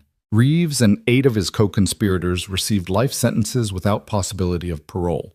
The others got anywhere from 15 to 40 years. The judges who'd been involved were disbarred and imprisoned. The entire corrupt network was dismantled. On the day the verdicts came down, Laura stood on the courthouse steps with Ethan, Lily, Marcus, and Agent Rodriguez. The media swarmed them, asking for comments, asking how it felt to have won. It doesn't feel like winning, Laura said into the microphones. A good man died. Ranger Tom Fletcher gave his life trying to help us. Nothing we do here today brings him back. But maybe, just maybe, his sacrifice means something. Maybe it means that corruption doesn't win, that good people who stand up and fight can make a difference. Beside her, Lily held up a picture she'd drawn. It showed Ranger the dog with his badge, Fletcher with his ranger hat, and all of them together surrounded by hearts. "My dad says heroes are people who do the right thing even when it's scary," Lily said into the cameras with the unselfconscious confidence of a child. "Officer Laura is a hero, my dad is a hero, Ranger Tom was a hero, and my dog Ranger is a hero too, and heroes always win in the end." The clip of Lily's statement went viral. Within days, it had been viewed millions of times. People across the country were inspired by this little girl's simple faith in justice and goodness. A foundation was established in Fletcher's name to support families of federal employees killed in the line of duty. Ranger received formal recognition from the state police and became something of a celebrity, though he remained as humble and steadfast as always. Laura, Ethan, and Lily slowly built their life together. Laura kept her apartment in the city during the week for work, but every weekend she drove up the mountain to the cabin. She helped with homework, played in the woods, learned to braid hair properly, so Ethan didn't have to struggle with it anymore. Slowly, carefully, they became a family. A year to the day after that night in the frozen river, Ethan proposed properly. Not with Sarah's ring this time, but with one he'd chosen specifically for Laura. A band of silver inscribed with coordinates, the coordinates of the spot on the river where Ranger had pulled her from the water. "Because that's where our story began," he said. "That's where everything changed." Laura said yes without hesitation. They were married 3 months later in a simple ceremony by that same river, with Lily as the flower girl and Ranger as the ring bearer. Marcus was Ethan's best man, and Agent Rodriguez stood up for Laura. Fletcher's adult children attended, and they told Laura that their father would have been honored to have played a role in bringing their family together. The wedding was small and intimate and perfect. As Laura and Ethan exchanged vows, promising to stand by each other through whatever challenges came, to face the darkness together and find the light, she thought about how far they'd all come. A year ago, she'd been drowning in a frozen river, certain she was about to die. Now she was standing in the sunshine, surrounded by people she loved, beginning a new chapter. Life was strange and beautiful and unpredictable. Tragedy could strike without warning. But so could grace, so could love, so could second chances. As Ethan kissed her and Lily cheered and Ranger barked happily, Laura thought about all the people who'd helped bring them to this moment. Fletcher, who'd given his life. Marcus, who'd maintained his cover even when it meant watching Laura walk into danger. The FBI agents who'd rescued them. Even Sarah, Ethan's first wife, who'd loved him and given him Lily and whose memory would always be honored in their home. They were all connected, all part of the same story. A story about ordinary people doing extraordinary things. About standing up for what's right even when it costs everything. About love growing in the aftermath of trauma. About families forged not by blood, but by choice and sacrifice and unshakable commitment. The reception was held at the cabin, with friends and family and fellow law enforcement officers who'd come to celebrate. Laura danced with Ethan under string lights hung between the trees, and later she danced with Lily, spinning the little girl around until they were both dizzy and laughing. As the sun set and the first stars appeared, Laura stood with her new husband and daughter, looking at the life they'd built together. "Happy?" Ethan asked, his arm around her waist. "Happier than I ever thought possible," Laura said honestly. "Me too," Lily chimed in. "This is the best day ever." "Well, maybe second best," Laura said. "The best day was when Ranger pulled me out of the river and brought me to you." Aunt Lily considered this seriously. "That was a pretty good day, even though it was scary." "The best things in life usually are," Ethan said. "Scary and wonderful all at once." Laura thought about the truth of that, about how the scariest moment of her life, drowning in that river, hunted by corrupt cops, certain she was about to die, had led her here, to this moment, to this family. She wouldn't have chosen to go through it, wouldn't have asked for the terror or the pain or the losses they'd suffered, but she also wouldn't trade what came after, wouldn't trade Ethan's steadfast love or Lily's boundless joy or the sense of finally, truly belonging somewhere. Sometimes the worst moments of our lives lead us to the best ones. Sometimes we have to break before we can heal. Sometimes we have to lose everything to find what really matters. As she held her family close under the stars, Laura sent a silent thank you to everyone who'd helped them get here. To Fletcher, who'd given his life. To Marcus, who'd fought to protect her. To Sarah, who'd loved Ethan first and raised Lily with such care. To Ranger, the dog who'd quite literally saved her life. And to herself, the woman who'd refused to give up, who'd fought when it would have been easier to surrender, who'd believed in justice even when her own department had become corrupt. She was that woman still a cop, still fighting for what was right. But now she had more to fight for, had a family to protect, a daughter to raise, a husband to grow old with. The road ahead wouldn't be easy. There would be challenges, struggles, hard days, and sleepless nights. But they'd face them together, just as they'd faced everything else. Together, they were stronger than any challenge that came their way. Together, they were unbreakable. And as the music played and the stars shone overhead, and Lily fell asleep against her father's shoulder, Laura thought about how a single moment could change everything. How one night in a frozen river could lead to this, to love, and family, and home. The dog had dragged a police officer from the river, but what happened after stunned more than just the cop force. It stunned everyone who heard the story. Because sometimes, in the darkest moments, we find not just survival, but something far more precious. We find our way home. And home, Laura had learned, wasn't a place. It was people. It was love. It was standing by the river with the man who'd saved her and the child who'd accepted her and the dog who'd brought them all together. It was this, right here, right now. And it was perfect. Years later, when people asked Laura about those harrowing days, about the manhunt and the corruption and the dramatic rescue, she'd tell them the whole story, about the crash and the river and the strangers who became family, about Fletcher's sacrifice and the FBI raid and justice finally being served. But what she remembered most, what she held closest to her heart, wasn't the danger or the drama. It was Lily's small hand in hers as they walked through the woods. It was Ethan's quiet strength, the way he'd protected them all without hesitation. It was Ranger's steady presence, loyal and true. It was the way their broken pieces had somehow fit together to create something whole and beautiful and strong.